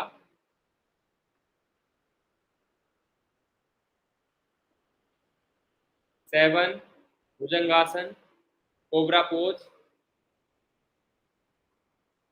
रंजीत जी पीछे से दोनों पैरों को जोड़िए, एड़ियां आपस में जोड़िए। 8, पर्वतासन, माउंटेन पोज। 9, अश्व संचालन। मिशल जी पंजा पूरा आगे लेके आइए, दोनों हथेलियों के बिल्कुल बीच में आ जाए तो बहुत अच्छा है। नजर सामने की ओर रखते हैं। 10, पीछे वाला पंजा भी आगे, माथा अंदर। 11, ऊपर और थोड़ा सा पीछे की तरफ बैंड। and 12 relax. तो अभी हम धीरे धीरे ही कर रहे हैं। मैंने आप लोग को जब सिखा रहा था, बता रहा था, तो मैंने निवेदन किया था आप इसको जो आवृत्तियां हैं, इसके साइकिल्स हैं, इसको ज़्यादा कर सकते हैं। तो ये अभी हम केवल रिवाइज के हिसाब से कर रहे हैं। कल मैं इसमें मंत्र और जोड़ दूंगा, कल मंत्रों के साथ हम इसमें करेंगे। तो आइए अपने स्थान में बैठ जाइए। अब हम आसनों की ओर बढ़ते हैं। रंजीत जी, आप अभी ठीक फील कर रहे हैं? आपकी आवाज बंद है, अभी सुन नहीं पा रहे। माइक बंद है, माइक बंद है। क्या चक्कर सा आ गया था क्या? हाँ जी सर, थोड़ा सा ना अंधेरा सा छा गया था। वो जब मैंने वो बैक बेंडिंग किया था ना, जब वो जब सामने आया फिर एकदम से हुआ था। वो मैंने आपको सावधान किया था। और अगर आपको भी कभी किसी को, खास तौर पे बच्चों को सिखाने का कभी अवसर लगे, तो आप भी ये सावधानी पहले बताया कीजिए। पीछे अपनी क्षमता से ज़्यादा, एकदम से ज़्यादा नहीं जाना है, और पीछे जाए तो एकदम से आगे की तरफ नहीं आना है। थोड़ा सा अंदर वो एक मूवी में आता है ना, केमिकल लोचा हो जाता है अंदर सारे केमिकल इधर उधर हिल जाते हैं। तो इसका थोड़ा सा ध्यान रखना है। दिनेश भाई, एक निर्देश जारी कर देते हैं। 2 बच्चे जो भी आए हैं, इनका दोनों का अभिनंदन भी है, रुपिंदर और कांता। अगर दोनों मुझे सुन पा रहे हैं, पहले तो पुष्टि कर दें, कांता जी और रुपिंदर जी। रुपिंदर, आपने एक दिन पहले भी ज्वाइन किया था, क्षणिक थोड़ी देर के लिए आए थे और आप चले गए थे। और कांता जी आज पहली बार आए हैं। आप दोनों विद्यार्थियों से अब एक आग्रह है, अगर आप अपने इस कोर्स को पूर्ण करना चाहते हैं, इस प्रैक्टिकल कोर्स को, तो आपको आगामी सभी दिनों में प्रतिभागिता करनी होगी। और ये सुनिश्चित करना होगा ये आपको कि मैं अगले जो जितने भी दिन शेष हैं उनमें मैं प्रतिभागिता करूंगी, तभी ये आपका प्रैक्टिकल का जो ये कोर्स है ये पूर्ण हो पाएगा। सर तो अदरवाइज अगर आप सोचते हैं कि 2 दिन आगे, 4 दिन आगे, या थोड़ी देर में आपने ज्वाइन करके चले गए, तो इस केस में बिल्कुल भी स्थिति आप ये ना मान के चलेंगे आपका प्रैक्टिकल पूर्ण हो जाएगा। अभी जितने भी विद्यार्थी कर रहे हैं, इनका मूल्यांकन भी चल रहा है और इनको समझाया भी जा रहा है। ये दोनों प्रक्रियाएं साथ साथ चल रही हैं। हाँ, कंता कुछ कहना चाह रहे थे? अभिनंदन है, बोलिए आप। जी सर, मेरा अभी जुलाई 23 का एडमिशन है, तो मैंने हाँ हाँ इसको ज्वाइन कर सकते हैं हम? हाँ, बट अभी जुलाई, अभी जुलाई वाला एडमिशन है मेरा। अभी लिया है क्या एडमिशन? हाँ, जुलाई वाले में है जी। तो फिर आपके पास ये लिंक कैसे पहुंचा? पता नहीं, टेलीग्राम में आया हुआ है ये सर। अच्छा, नहीं, जुलाई वाले तो नहीं कर पाएंगे इसको, क्योंकि अच्छा जुलाई का तो आपका तो दिसंबर में एलिजिबिलिटी बनेगी प्रैक्टिकल। अच्छा अच्छा। क्योंकि अगर हम जून में प्रैक्टिकल आपका लगाएंगे तो फिर वो लगेगा नहीं, आपका मान्य नहीं होगा। आप वैसे अटेंड कर सकते हैं जानकारी के लिए, कम से कम फिर जिस टाइम पे आपने करना है, पूर्ण करना है, उस टाइम पे आपको लाभ प्राप्त होगा। ठीक है सर। रपिंदर, आपकी क्या स्थिति है, बता सकते हैं?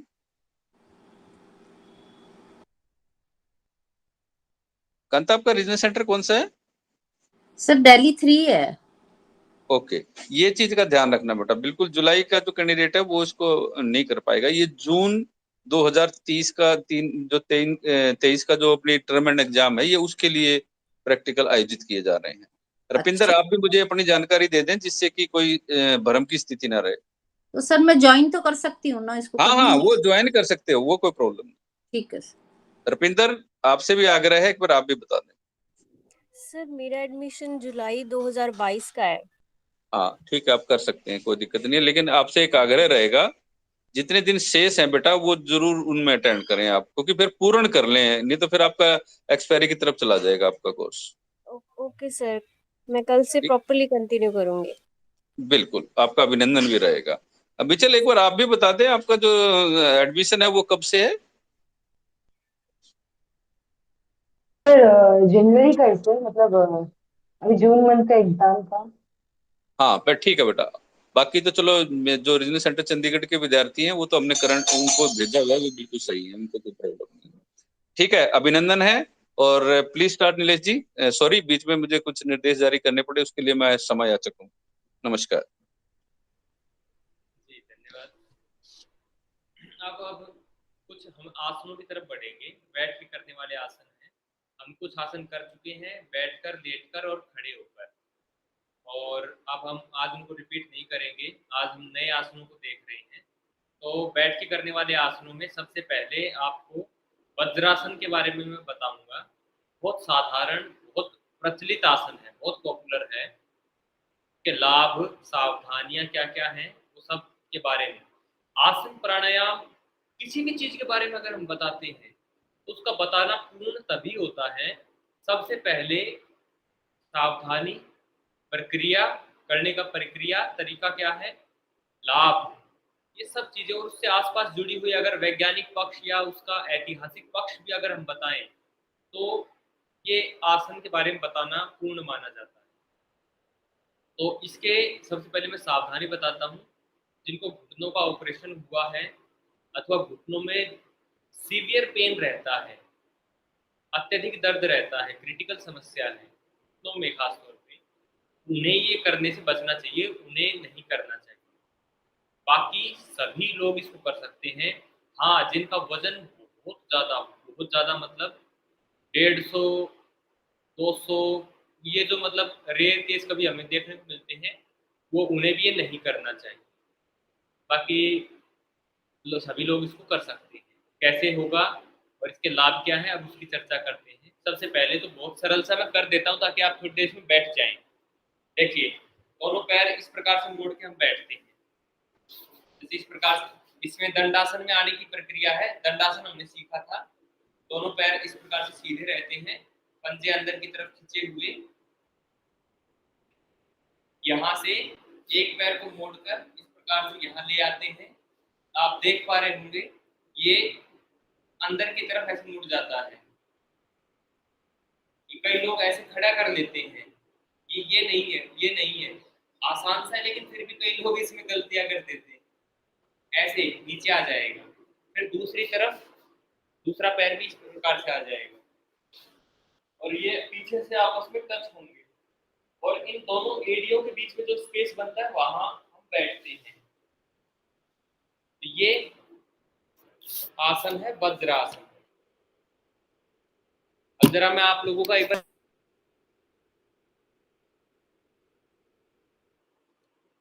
सॉरी, ज़्यादा इसमें कुछ कठिन नहीं है, लेकिन फिर भी कुछ लोग सामान्य सी गलतियां कर देते हैं। हाँ, बिल्कुल सही महेंद्र जी। इसके बारे में अब मैं 2-4 चीज़ें बता देता हूँ। आदरणीय कांता जी और रुपिंदर जी, अगर आप भी अपनी वीडियो ऑन कर सकें तो बेहतर रहेगा। मैं ज़रा बीच बीच में देख पाऊंगा कि आप सही कर रहे हैं, गलत कर रहे हैं। तो ये जो वज्रासन है, वज्र शब्द का अर्थ होता, वज्रासन कैसे नाम पड़ा, इसके दो में सुनने को मिलते हैं। वज्र शब्द एक तो होता है, वज्र बहुत सख्त चीज, बहुत स्ट्रॉन्ग चीज के लिए उपयोग में आता है। तो ऐसा माना जाता है कि हमारा जो डाइजेशन सिस्टम है वो इससे बहुत मजबूत हो जाता है। बैठे रहे थोड़ी देर मिशल जी, इसमें कोशिश करें आसन को मेंटेन करने की। हाँ, कोई आसन को हम करेंगे ना, दर्द होगा, उसके बावजूद अगर हम करते रहेंगे तो हमारी कैपेबिलिटी बढ़ जाती है। तो एक तो इसका अर्थ ये है। दूसरा, माना जाता है ये जो हमारा पैर होता है, यहाँ पर पंजा होता है, तो यहाँ पर एक ये नाड़ी होती है, इसको वज्र नाड़ी कहते हैं, इसको वज्र नाड़ी कहा जाता है। तो ऐसा बैठने से वो दबती है, उससे इसका नाम वज्रासन हुआ। तो दोनों इसके पीछे की रीजन है, और इसको आप कर सकते हैं। अब इसके लाभ क्या है? सबसे पहले तो आपने अगर थोड़ा बहुत भी योग के बारे में कभी किसी का कुछ सुना होगा या वज्रासन के बारे में सुना होगा, तो व्यक्ति एक बात जरूर कहता है, यह एकमात्र आसन है जिसको खाना खाने के बाद किया जा सकता है। बहुत लोग कहते हैं जब भी वज्रासन के बारे में कहते हैं, बात सही है। खाना खाने के बाद इस आसन में बैठा जा सकता है, और बैठा जाना चाहिए। इससे डाइजेशन को मतलब डाइजेशन स्पीडअप होता है, अच्छा इंप्रूव हो जाता है, मजबूत होता है। क्योंकि जो हमारी काफ मसल्स होती है ना, देखिए मैं दिखाता हूँ, ये जो हमारे घुटना है, घुटने के नीचे ये जो पिंडली बोलते हैं, हिंदी में इसे पिंडली बोलते हैं, ये जो हिस्सा है ये काफ मसल्स होती है। इनका सीधा संबंध हमारे आंतों से होता है, खास तौर पे हमारी छोटी आंत से, स्मॉल इंटेस्टाइन से। तो जिनको कब्ज आदि की समस्या रहती है, डाइजेशन की समस्या रहती है, या छोटी आंत पूरा अवशोषण नहीं कर पाती पाचक रसों का भोजन में से, तो ये आपके इसको दबाने से, अथवा जैसे अभी हम बैठे हैं तो आप महसूस कर पा रहे होंगे ये हिस्सा दबता है, तो ये आपके दबाने से आपकी छोटी आंत में मजबूती आती है, छोटी आंत की कार्य शक्ति बढ़ जाती है, तो आपका डाइजेशन इंप्रूव हो जाता है। वैसे घुटनों की मजबूती के लिए अच्छा है, और अगर किसी घुटनों का दर्द ज़्यादा है, सीवियर है, तो नहीं करना चाहिए। ये इसका वज्रासन का थोड़ा सा मैंने जानकारी दी। रंजीत जी कुछ कहना चाह रहे हैं? सर जी, ये जो हम वर्ज में बैठ रहे हैं, इसमें हिल्स पे बैठना है ना हमने? नहीं नहीं, हील्स पे नहीं बैठ रही, यही तो मैंने बताया, हील्स साइड में है, हील्स साइड में, मैं फिर दिखाता हूँ। नहीं, थोड़ा गलत है आपका। रंजीत जी एक बार मेरा देख लीजिए। हाँ देखिए, महेंद्र जी का भी ठीक है, हील्स साइड में आएंगी, एडियां साइड में रहेंगी, ये सही है, और ये गलत है, ये गलत है, ये भी गलत है, ये सही है। पीछे से अंगूठे से अंगूठा टच होता है और एडियां साइड में रहेंगी।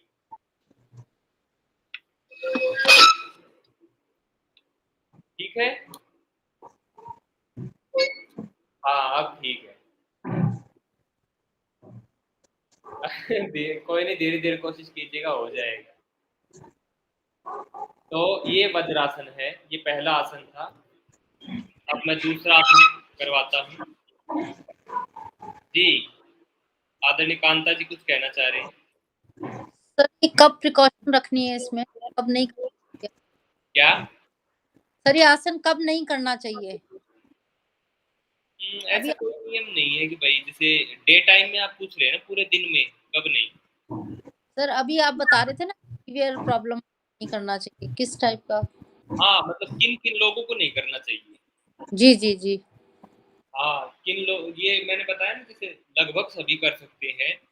जो ज़्यादा बुजुर्ग हो गए हैं, अथवा जो जिनका वेट बहुत ज़्यादा है, जिनकी हड्डियाँ काफ़ी कमज़ोर हो जाती हैं, या जिनकी कई बार एक ये समस्या भी रहती है, हड्डियाँ कुछ रोग के कारण कमज़ोर होती भी हैं, और सबसे बड़ा कारण जिनके घुटनों में दर्द ज़्यादा रहता है, घुटनों की जिनको समस्या है, उन्हें नहीं करना चाहिए।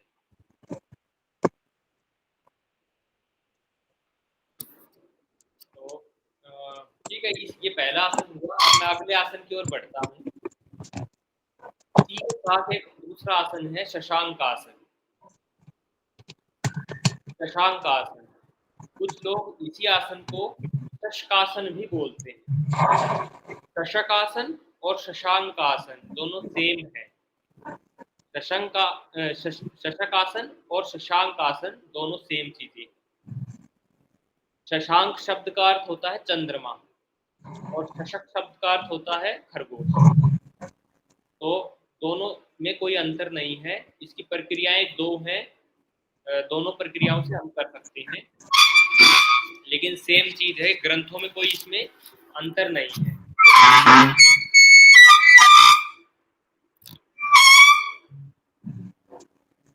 देखिए, अभी मेरे दोनों पैर साथ में हैं, पीछे मैं बिल्कुल सेम वज्रासन में बैठा हूँ। मैं दोनों हाथों को ऊपर उठाता हूँ, ऊपर नहीं दिख रहे होंगे आपको, अभी श्री जतिंदर जी ने उठाए थे, तो ऐसे मैं ऊपर उठाया, थोड़ा सा पीछे की तरफ झुका, यहाँ मैंने इनहेल किया, सांस भरी, और सांस खाली करते हुए हाथों को आगे लेके जा रहा हूँ मैं, और शरीर को आगे लेके जाऊंगा, और धीरे धीरे हाथों को आगे फिसलाता हुआ, सांस पूरा खाली करके, पूरा एक्सहेल करके सर ये ठीक से नजर नहीं आया जी, मतलब एग्जैक्टली आपने कैसे करा, थोड़ा वीडियो एडजस्ट कर लीजिए। देखिए नीचे का वज्रासन तो आपको पता ही होगा, नीचे वज्रासन में बैठा हूं मैं। ऊपर मैंने क्या किया, ऊपर बस मैं हाथ को ऊपर की तरफ लेके गया, थोड़ा सा पीछे की तरफ बेंड हुआ, इनहेल करके ऊपर का ये है, ठीक है। और नीचे का मैं अभी दिखा रहा था, ऊपर से मैं नीचे आ रहा हूँ, एक्सहेल करते हुए, सांस खाली करते हुए हाथ को यहाँ लेके जा रहा हूँ। ठीक है sir, right sir, got it, thank you. और यहाँ मैंने माथा अपना मैट पर, जमीन पर जो भी है नीचे, वो मैंने लगा दिया। और नीचे माथा जमीन से टच रहता है, आंखें बंद, रिलैक्स करना है, रिलैक्स फील करना है। और हाथ हमारे सिंपल पोजीशन पे। तो एक तो अभ्यास का तरीका इसका ये है। घुटनों के बीच में गैप रखना है सर। घुटनों के बीच में सटे हुए रहेंगे या थोड़ा बहुत गैप रहेगा? ना ना ना, ये पहला अभ्यास है, ये घुटनों बिल्कुल साथ करके वज्रासन में बैठ के किया। अब मैं दूसरा अभ्यास भी बताऊंगा, वो घुटनों में गैप करके ही है, वो भी मैं बताता हूँ। सर ये शशांक आसन है, हेलो, ये शशांक आसन है सर जो हम कर रहे हैं? जतिंदर जी, दोनों के सेम ही नाम है, लोगों ने अच्छा। बस थोड़ा बदल दिया। हाँ, थोड़ा थोड़ा कहीं बदलाव हो गया है, सेम ही चीजें हैं दोनों। दो हमारे पास नाम है, दो प्रक्रियाएं हैं, लेकिन ऐसा नहीं है कि स्पेसिफिकली ये शशांक है और ये शशक है, ऐसा नहीं है।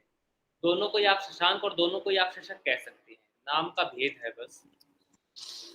तो ये प्रक्रिया आप लोगों ने देख ली। मैं दूसरा तरीका और बता देता हूँ। जैसे अभी आदरणीय महेंद्र जी कह रहे थे, तो ऐसे इसमें दोनों पैरों में ऐसे इस प्रकार से गैप हो जाएगा, दोनों घुटने जितने मैक्सिमम दूर हो सकते हैं उतने हो जाएंगे, पीछे से कोई अंदर नहीं आएगा, पीछे पोजीशन बैठने की वही रहेगी। तो ये गैप आ गया, बस। अब और कोई डिफरेंस नहीं है, जैसे पीछे किया था, दोनों हाथ ऊपर की तरफ जा रहे हैं, नीचे की तरफ आएंगे। इसमें एक प्लस पॉइंट ये हो जाएगा, आपकी चेस्ट अगर फ्लेक्सिबिलिटी है तो चेस्ट और पेट तक भी टच हो जाएंगे। देखिए ऊपर वाली प्रक्रिया आपको पता है, मैं नीचे वाली दिखा देता हूँ। दोनों हाथ ऐसे सामने जा रहे हैं और इस प्रकार से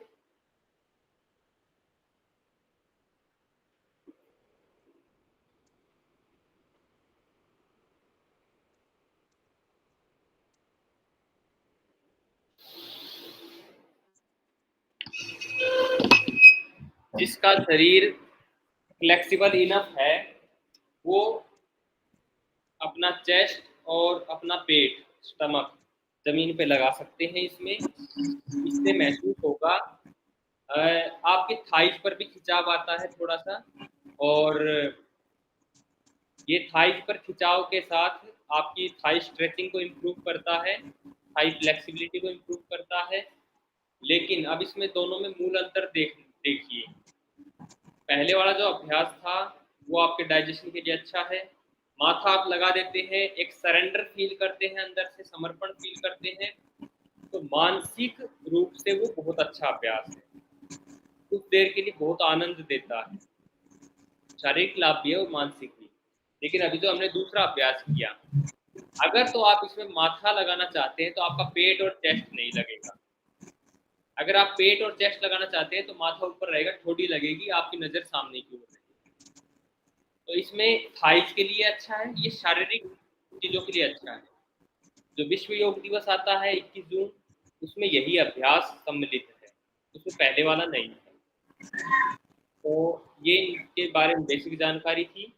लाभों की बात करें तो डायबिटीज के लिए अच्छा है ये, और मानसिक रूप से थोड़ा आनंद देता है पहले वाला, और ये दूसरे वाला थाई फ्लेक्सिबिलिटी के लिए अच्छा है, पीठ के लिए भी अच्छा है, पीठ फ्लेक्सिबिलिटी के लिए भी अच्छा है। ये हमारा शशांक आसन या शशकासन के बारे में था। अब हम तीसरे आसन की ओर चलते हैं। इस आसन का नाम है, अब हम दो आसन और करेंगे। एक है वक्रासन और एक है अर्ध मत्स्येंद्रासन। ये 2 आसन और करेंगे हम, थोड़े कठिन है समझने के लिए। ऐसा कर लेते हैं हम, आज एक कर लेते हैं, एक फिर कर लेंगे। आज हम करते हैं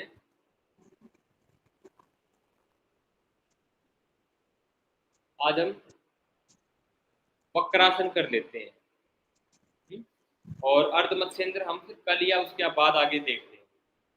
शायद हो सकता है आपके साथ आगे की कार्रवाई के लिए एक नए और बहुत अच्छे योग शिक्षक जुड़ेंगे, तो वो आगे का संभाल लेंगे।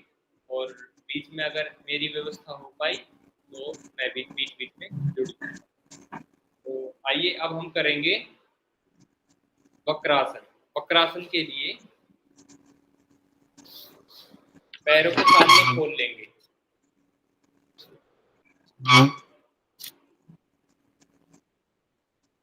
रंजीत जी बताइए जरा, ये कौन सा आसन है जिसमें मैं अभी बैठा हूँ? दंडासन। हाँ, ये दंडासन है। मिशेल जी तो फाइनल पोजीशन भी दे दी। तो ये देखिए, दोनों हाथ साइड में है, पंजे अंदर की तरफ खींचे हुए। इस दंडासन से हम पहुंचेंगे वक्रासन में। तो क्या करना है? हाँ, मैं पहले इसकी सावधानी बता दूं। तो सावधानी में ऐसी कोई बड़ी सावधानी इसके लिए नहीं है। जिनको फिस्टुला की समस्या सीवियर हो, वो क्रिटिकल हो, वो इसको इग्नोर कर सकते हैं। और ऐसी कोई रोग नहीं है जो इसको नहीं कर सकते। हाँ, थोड़े बड़े बुजुर्ग या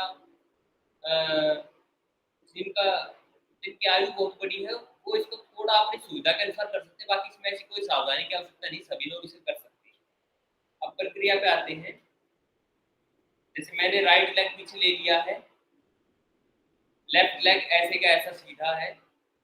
राइट लेग लिया है तो राइट हैंड को आप पीछे रखेंगे। ये चीज ध्यान रखने की है, थोड़ा कॉम्प्लेक्स हो जाएगा ये आगे चल के ना थोड़ा। राइट लेग मैंने खड़ा किया है, हाफ फोल्ड किया है घुटने से, तो राइट हैंड मैं पीछे से सहारे के लिए रख रहा हूँ। अब लेफ्ट हैंड ऐसे घुटने के ऐसे बाहर से लेना है। हाँ, आप सबको तो लगभग आता है, बाकी नए लोगों को सिखाने में बड़ी दिक्कत होती है।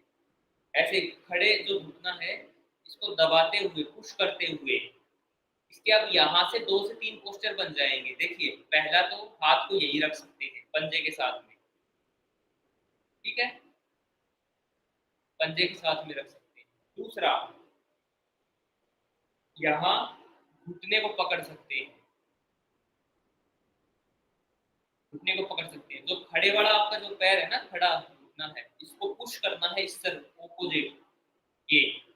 और अब क्या करना है? लास्ट पोस्चर इसका, लास्ट इसका स्टेप है। देखिए, ये तो यहाँ तक आप समझ गए हैं। अब गर्दन को पीछे की तरफ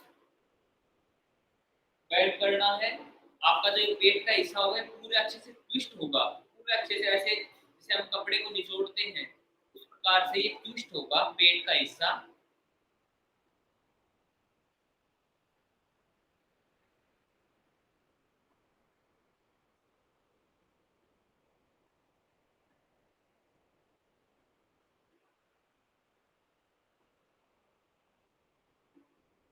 और कुछ देर होल्ड करके छोड़ देना है। जैसे गए थे वैसे ही वापिस आएंगे।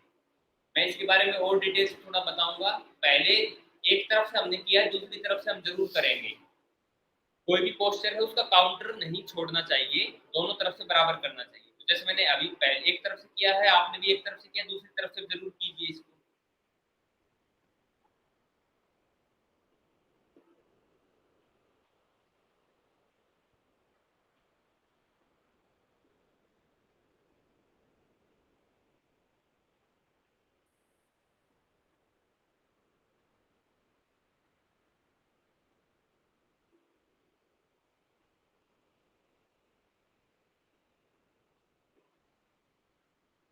रिलीज।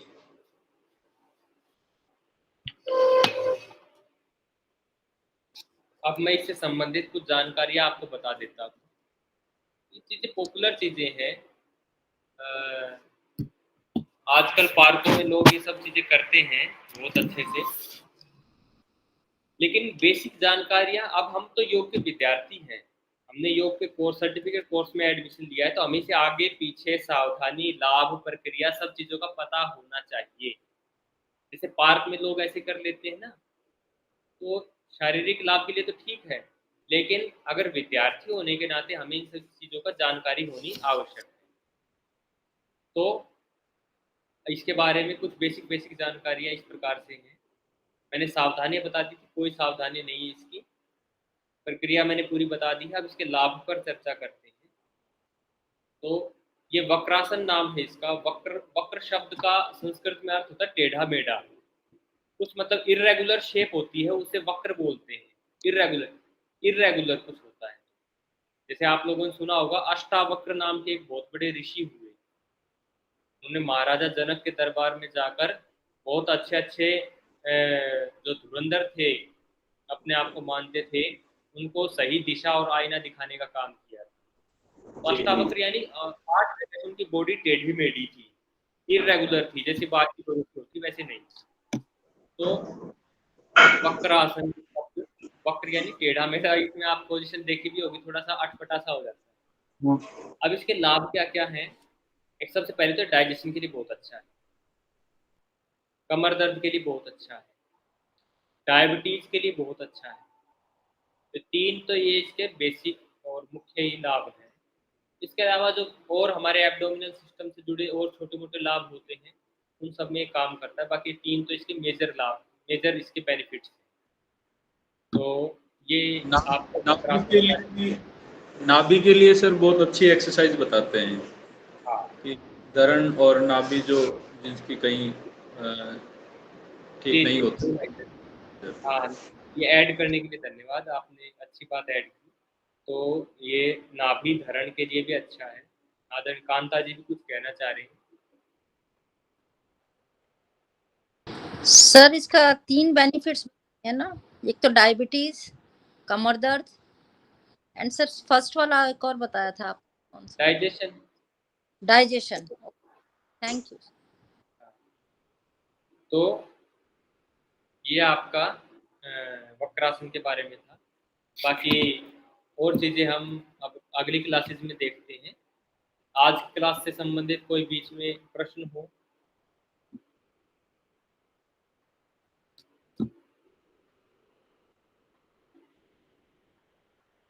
ठीक है। आदरणीय तेजपाल जी ने कहा था, मैं एक बार दोहरा देता हूँ। अच्छा, कांता जी कुछ कहना चाह रहे हैं, मैं एक बार अपनी बात पूरी कर देता हूँ ना, फिर आप अपनी बात रखिएगा। आदरणीय तेजपाल जी ने कहा हुआ है, आप सबके पास या तो लॉग बुक है या उसकी पीडीएफ है, अथवा नहीं है तो आप मंगा सकते हैं, वर्क बुक जिसे बोलते हैं। आप अपना काम टाइम टू टाइम डेली उसमें नोट करते रहिए, ताकि जिससे लास्ट समय में आपके ऊपर कार्य का प्रेशर ज़्यादा ना पड़े। एक तो निवेदन ये है। दूसरा, आदरणीय तेजपाल जी ने मुझे कहा था कि मैं अपना नाम और मोबाइल नंबर, अगर किसी को आवश्यकता हो या कुछ पूछना हो बाद में भी, तो मैं इसमें डाल दूँ। मैंने वो डाल दिया था और मैं वो दोबारा भी अब भेज दिया है। तो आपको कोई इस संबंध में योग अधिक संपर्क करना हो, अगर मुझे वो चीज़ पता होगी तो मैं आपको ज़रूर बता दूंगा। हाँ सर, ये नंबर मैसेजेस में अवेलेबल होएगा जी, नंबर ये? हाँ, मैंने अभी देखिए ना चैट बॉक्स में अभी डाल रखा है। नहीं, मैं पूछ रहा हूँ ये अवेलेबल होता है, सिर्फ फ्लैश ही होता है, फ्लैश होके खत्म हो जाता है सर ये? फ्लैश नहीं, वो आप ये इसमें एक ऑप्शन होता है, देखिए मैसेज का एक ऑप्शन है, वहाँ जिसने भी जो मैसेज लिखे हुए हैं ना, वो सब वहाँ पर है, अभी दिख रहे हैं।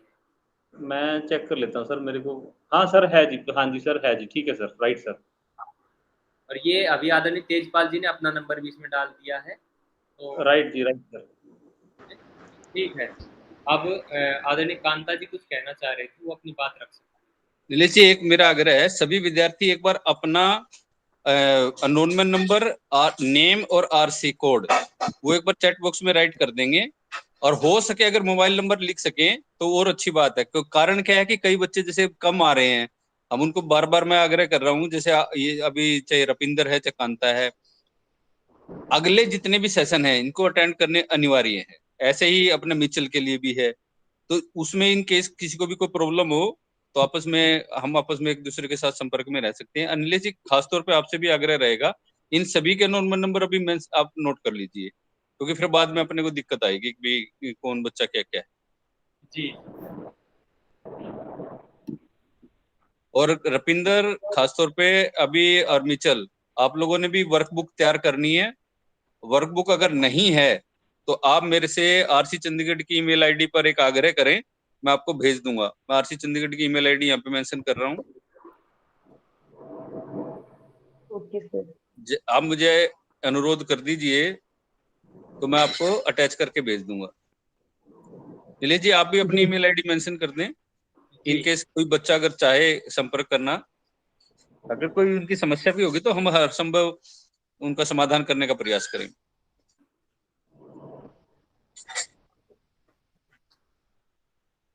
और जिन्होंने अभी पेपर नहीं दिए हैं तो नीलेश जी के क्षेत्रीय केंद्र चंडीगढ़ के यूट्यूब चैनल के ऊपर पहले से वीडियोस अवेलेबल हैं, आप उनको सुन सकते हैं, उनका अध्ययन कर सकते हैं अच्छी तरीके से, तो उससे आप लाभ प्राप्त कर सकते हैं। आगामी जो स्तर है जो जुलाई 2023 का, वो नीलेश जी के माध्यम से शायद उम्मीद करते हैं कि सितंबर के एंड से दोबारा से काउंसलिंग शुरू होंगी, तो उसमें भी आप लोग आनंद ले सकते हैं उन सब चीजों का। नमस्कार, आप सभी का दिन शुभ हो। सर, मैं ये पूछना चाह रहा था कि जो वर्कबुक है उसमें लिखने की क्या कैसे तरीका रहेगा, क्या प्रोसेस रहेगा? इस प्रकार से देखिए, उसमें एक तो फोटो के लिए स्पेस है, दूसरा जिस प्रकार से जो भी आसन या गतिविधि मैं यहाँ बता रहा हूँ, तो मैं उसको किस प्रकार कैटेगरी करके बता रहा हूँ कि उसकी सावधानियां सबसे पहले, उसकी प्रक्रिया, उसके लाभ, और उससे जुड़ी हुई ऐतिहासिक चीज या उसके नाम का अर्थ, या जैसे सूर्य नमस्कार है तो उसके मंत्र, उसके ये सब चीजें जितनी आप डाल सके वो सब चीजें आपने डाल दी। बाकी उसमें देखिए इसमें अपने आप से दिया हुआ है, अब मैं ये खोल के देख रहा हूँ। ब्रेथ अवेयरनेस के बारे में अगर हम देखें तो टेक्निक, इसमें 4 चीजें मेंशन हैं: टेक्निक, बेनिफिट, प्रिकॉशंस और कॉन्ट्राडिक्शंस। यानी पूरी प्रक्रिया क्या है करने की, वो आपने इसके ऊपर लिखना है। बेनिफिट्स जो लाभ हैं वो आपने लिखने हैं। प्रिकॉशंस जो सावधानियां मैं बता रहा हूँ वो आपने लिखनी है। और कॉन्ट्राडिक्शंस, कॉन्ट्रा इंडिकेशंस, यानी जो समाज में इसके बारे में गलत अवधारणाएं हैं, ऐसा योग के साथ सच में है, और जैसे कई चीज़ों को गलत मान लिया जाता है या उनका गलत अर्थ लिया जाता है, उन सब चीज़ों को आपने लिखना है कि समाज में ऐसा माना जाता है लेकिन ऐसा है नहीं, असल में ऐसा है।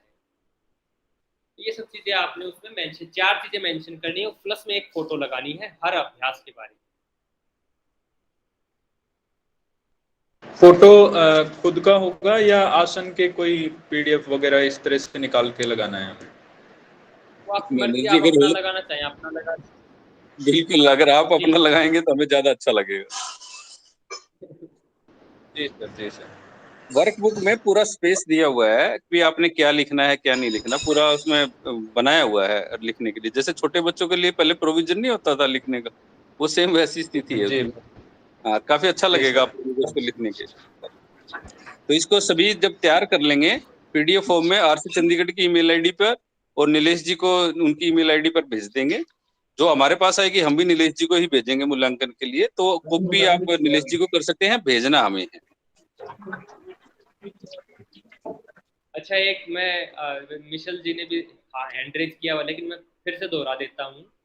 आदरणीय तेजपाल जी ने अभी कहा था, आप अपने नाम, एनरोलमेंट नंबर, मोबाइल नंबर वगैरह आप डाल दीजिए। अगर किसी ने नहीं डाला है तो फिर मीटिंग ओके सर। ऑप्शन नहीं रहेगा। जी जी मिशल। जी सर, अभी जो वर्कबुक जो है कब तक सबमिट करना है सर? ये आपका after completion of practical sessions अच्छा नेक्स्ट सर, डे ओके कर सर। देनी है। Okay sir, thank you sir. अब मेरे चेहरे से भी आप लोग परिचित हो गए होंगे, तो कभी भी कोई समस्या का लगता है कि कुछ समस्या का समाधान की आवश्यकता है, तो आप क्षेत्रीय केंद्र जब चंडीगढ़ पर लिखोगे तो मेरी तरफ से ही आपको उत्तर प्राप्त होगा। जी सर, बहुत धन्यवाद सर। तो खास तौर पे वर्कबुक के बारे में बार बार मैं आग्रह कर रहा हूँ, किसी के पास नहीं है तो वो आरसी चंडीगढ़ पे रिक्वेस्ट डाल सकता है, हम उसको उपलब्ध करवा देंगे डिजिटल फॉर्म में। आप उसको राइट कर दीजिए, राइट करने के बाद पीडीएफ फॉर्म में आपने वापस भेजनी है। हाँ, जैसे कांता जी के पास आ चुकी है, बहुत अच्छी बात है कांता जी। तो ये जुलाई सेशन ने आपने बहुत जल्दी एडमिशन ले लिया था कांता जी, इसका मतलब ये है अभी तो जुलाई सेशन का तो अभी 31 तारीख को ही अभी लास्ट डेट संपन्न हुई है एडमिशन की। जी मैंने जून में ले लिया था सर। हाँ जी, जून में एडमिशन हो गया था मेरा। अच्छा, जून में ले लिया था आपने। चलिए कोई बात नहीं, आपके लिए ये काफी लाभप्रद होगा। आप पहले से ही अग्रिम तैयारियां कर लेंगी, आपके लिए काफी अच्छा रहेगा। जी सर, मैं योगा करती भी हूँ यहाँ पर ना, एक आश्रम में जाकर। बहुत अच्छी बात, ये तो आपके लिए फिर और अच्छी बात है, प्रमाणिक हो जाएंगे आप फिर। जी। एंड सर ये थ्योरी कब लगती है जी? थ्योरी क्लासेस लगेंगे क्या इसकी? नहीं, अभी प्रैक्टिकल सेशन चल रहे हैं। जुलाई सेशन के जो हैं अभी हम end of the September schedule करेंगे, आदरणीय नीलेश जी के साथ संपर्क साध के कि उनकी उपलब्धता किन किन दिनों में है। पश्चात उसका एक आयोजन का जो प्रक्रिया है उसको हम आप लोगों के पास भेजेंगे, उपलब्ध कराएंगे।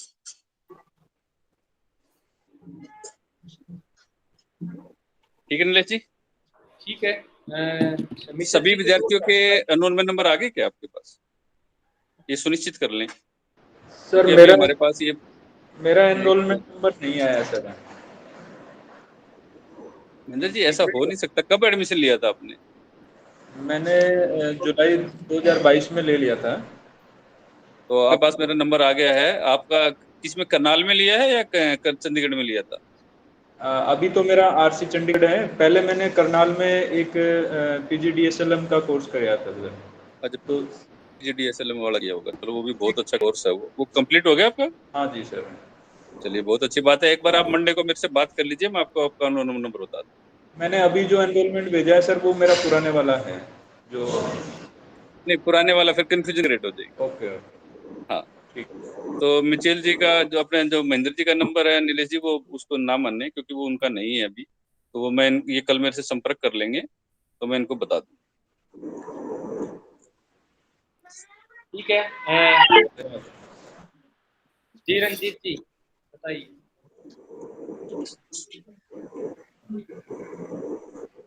मिचेल, कुछ कहना चाह रहे थे आप? रंजीत जी। सर जी, जो अभी रिजल्ट आया उसके साथ इसका ये प्रैक्टिकल रिजल्ट मिल के आएगा ना हमें? बिल्कुल आएगा। तीनों सब, दो आपके थ्योरेटिकल हैं और एक प्रैक्टिकल है, तब उसके पश्चात आप वो पूर्ण हो जो सर्टिफिकेट। और सुनिश्चित करके रखें कि आपकी असाइनमेंट लगी है या नहीं लगी है, क्योंकि असाइनमेंट लगनी बहुत अनिवार्य है, तत्पश्चात ही कोर्स पूर्ण होता है। सर, असाइनमेंट जमा करा दी थी 28 सेक्टर में हमने। बस ठीक है, लग जाएंगे। असाइनमेंट की अभी भी कोई डेट रहती है क्या सर? असाइनमेंट की अभी रहेगी 31 अपने 30 सितंबर रहेगी। ठीक है सर। ठीक है, अगर सभी की क्वेरीज अगर समाप्त हो गई है तो हम शांति पाठ करके सेशन समाप्त करते हैं आज। या कोई रह रहे हैं कुछ चार कोई बातचीत? धन्यवाद सर। जी आइए शांति पाठ। Thank you sir.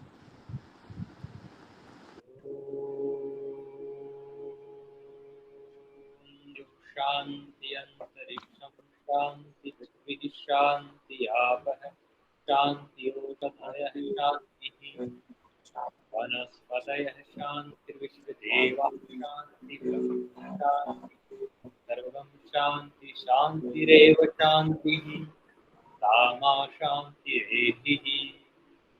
Om Shanti शांति शांति। तो कल से हमारे एक अति योग्य साथी हैं डॉक्टर युद्धवीर जी, संभवतः वो आपके साथ जुड़ेंगे और बीच में जैसे भी व्यवस्था बन पाएगी, तो अगर बन पाया तो मैं भी आपके साथ जुड़ूंगा। अन्यथा डॉक्टर युद्धवीर जी हमारे अति योग्य साथी हैं, वो आपका इस संबंध में मार्गदर्शन करते रहेंगे।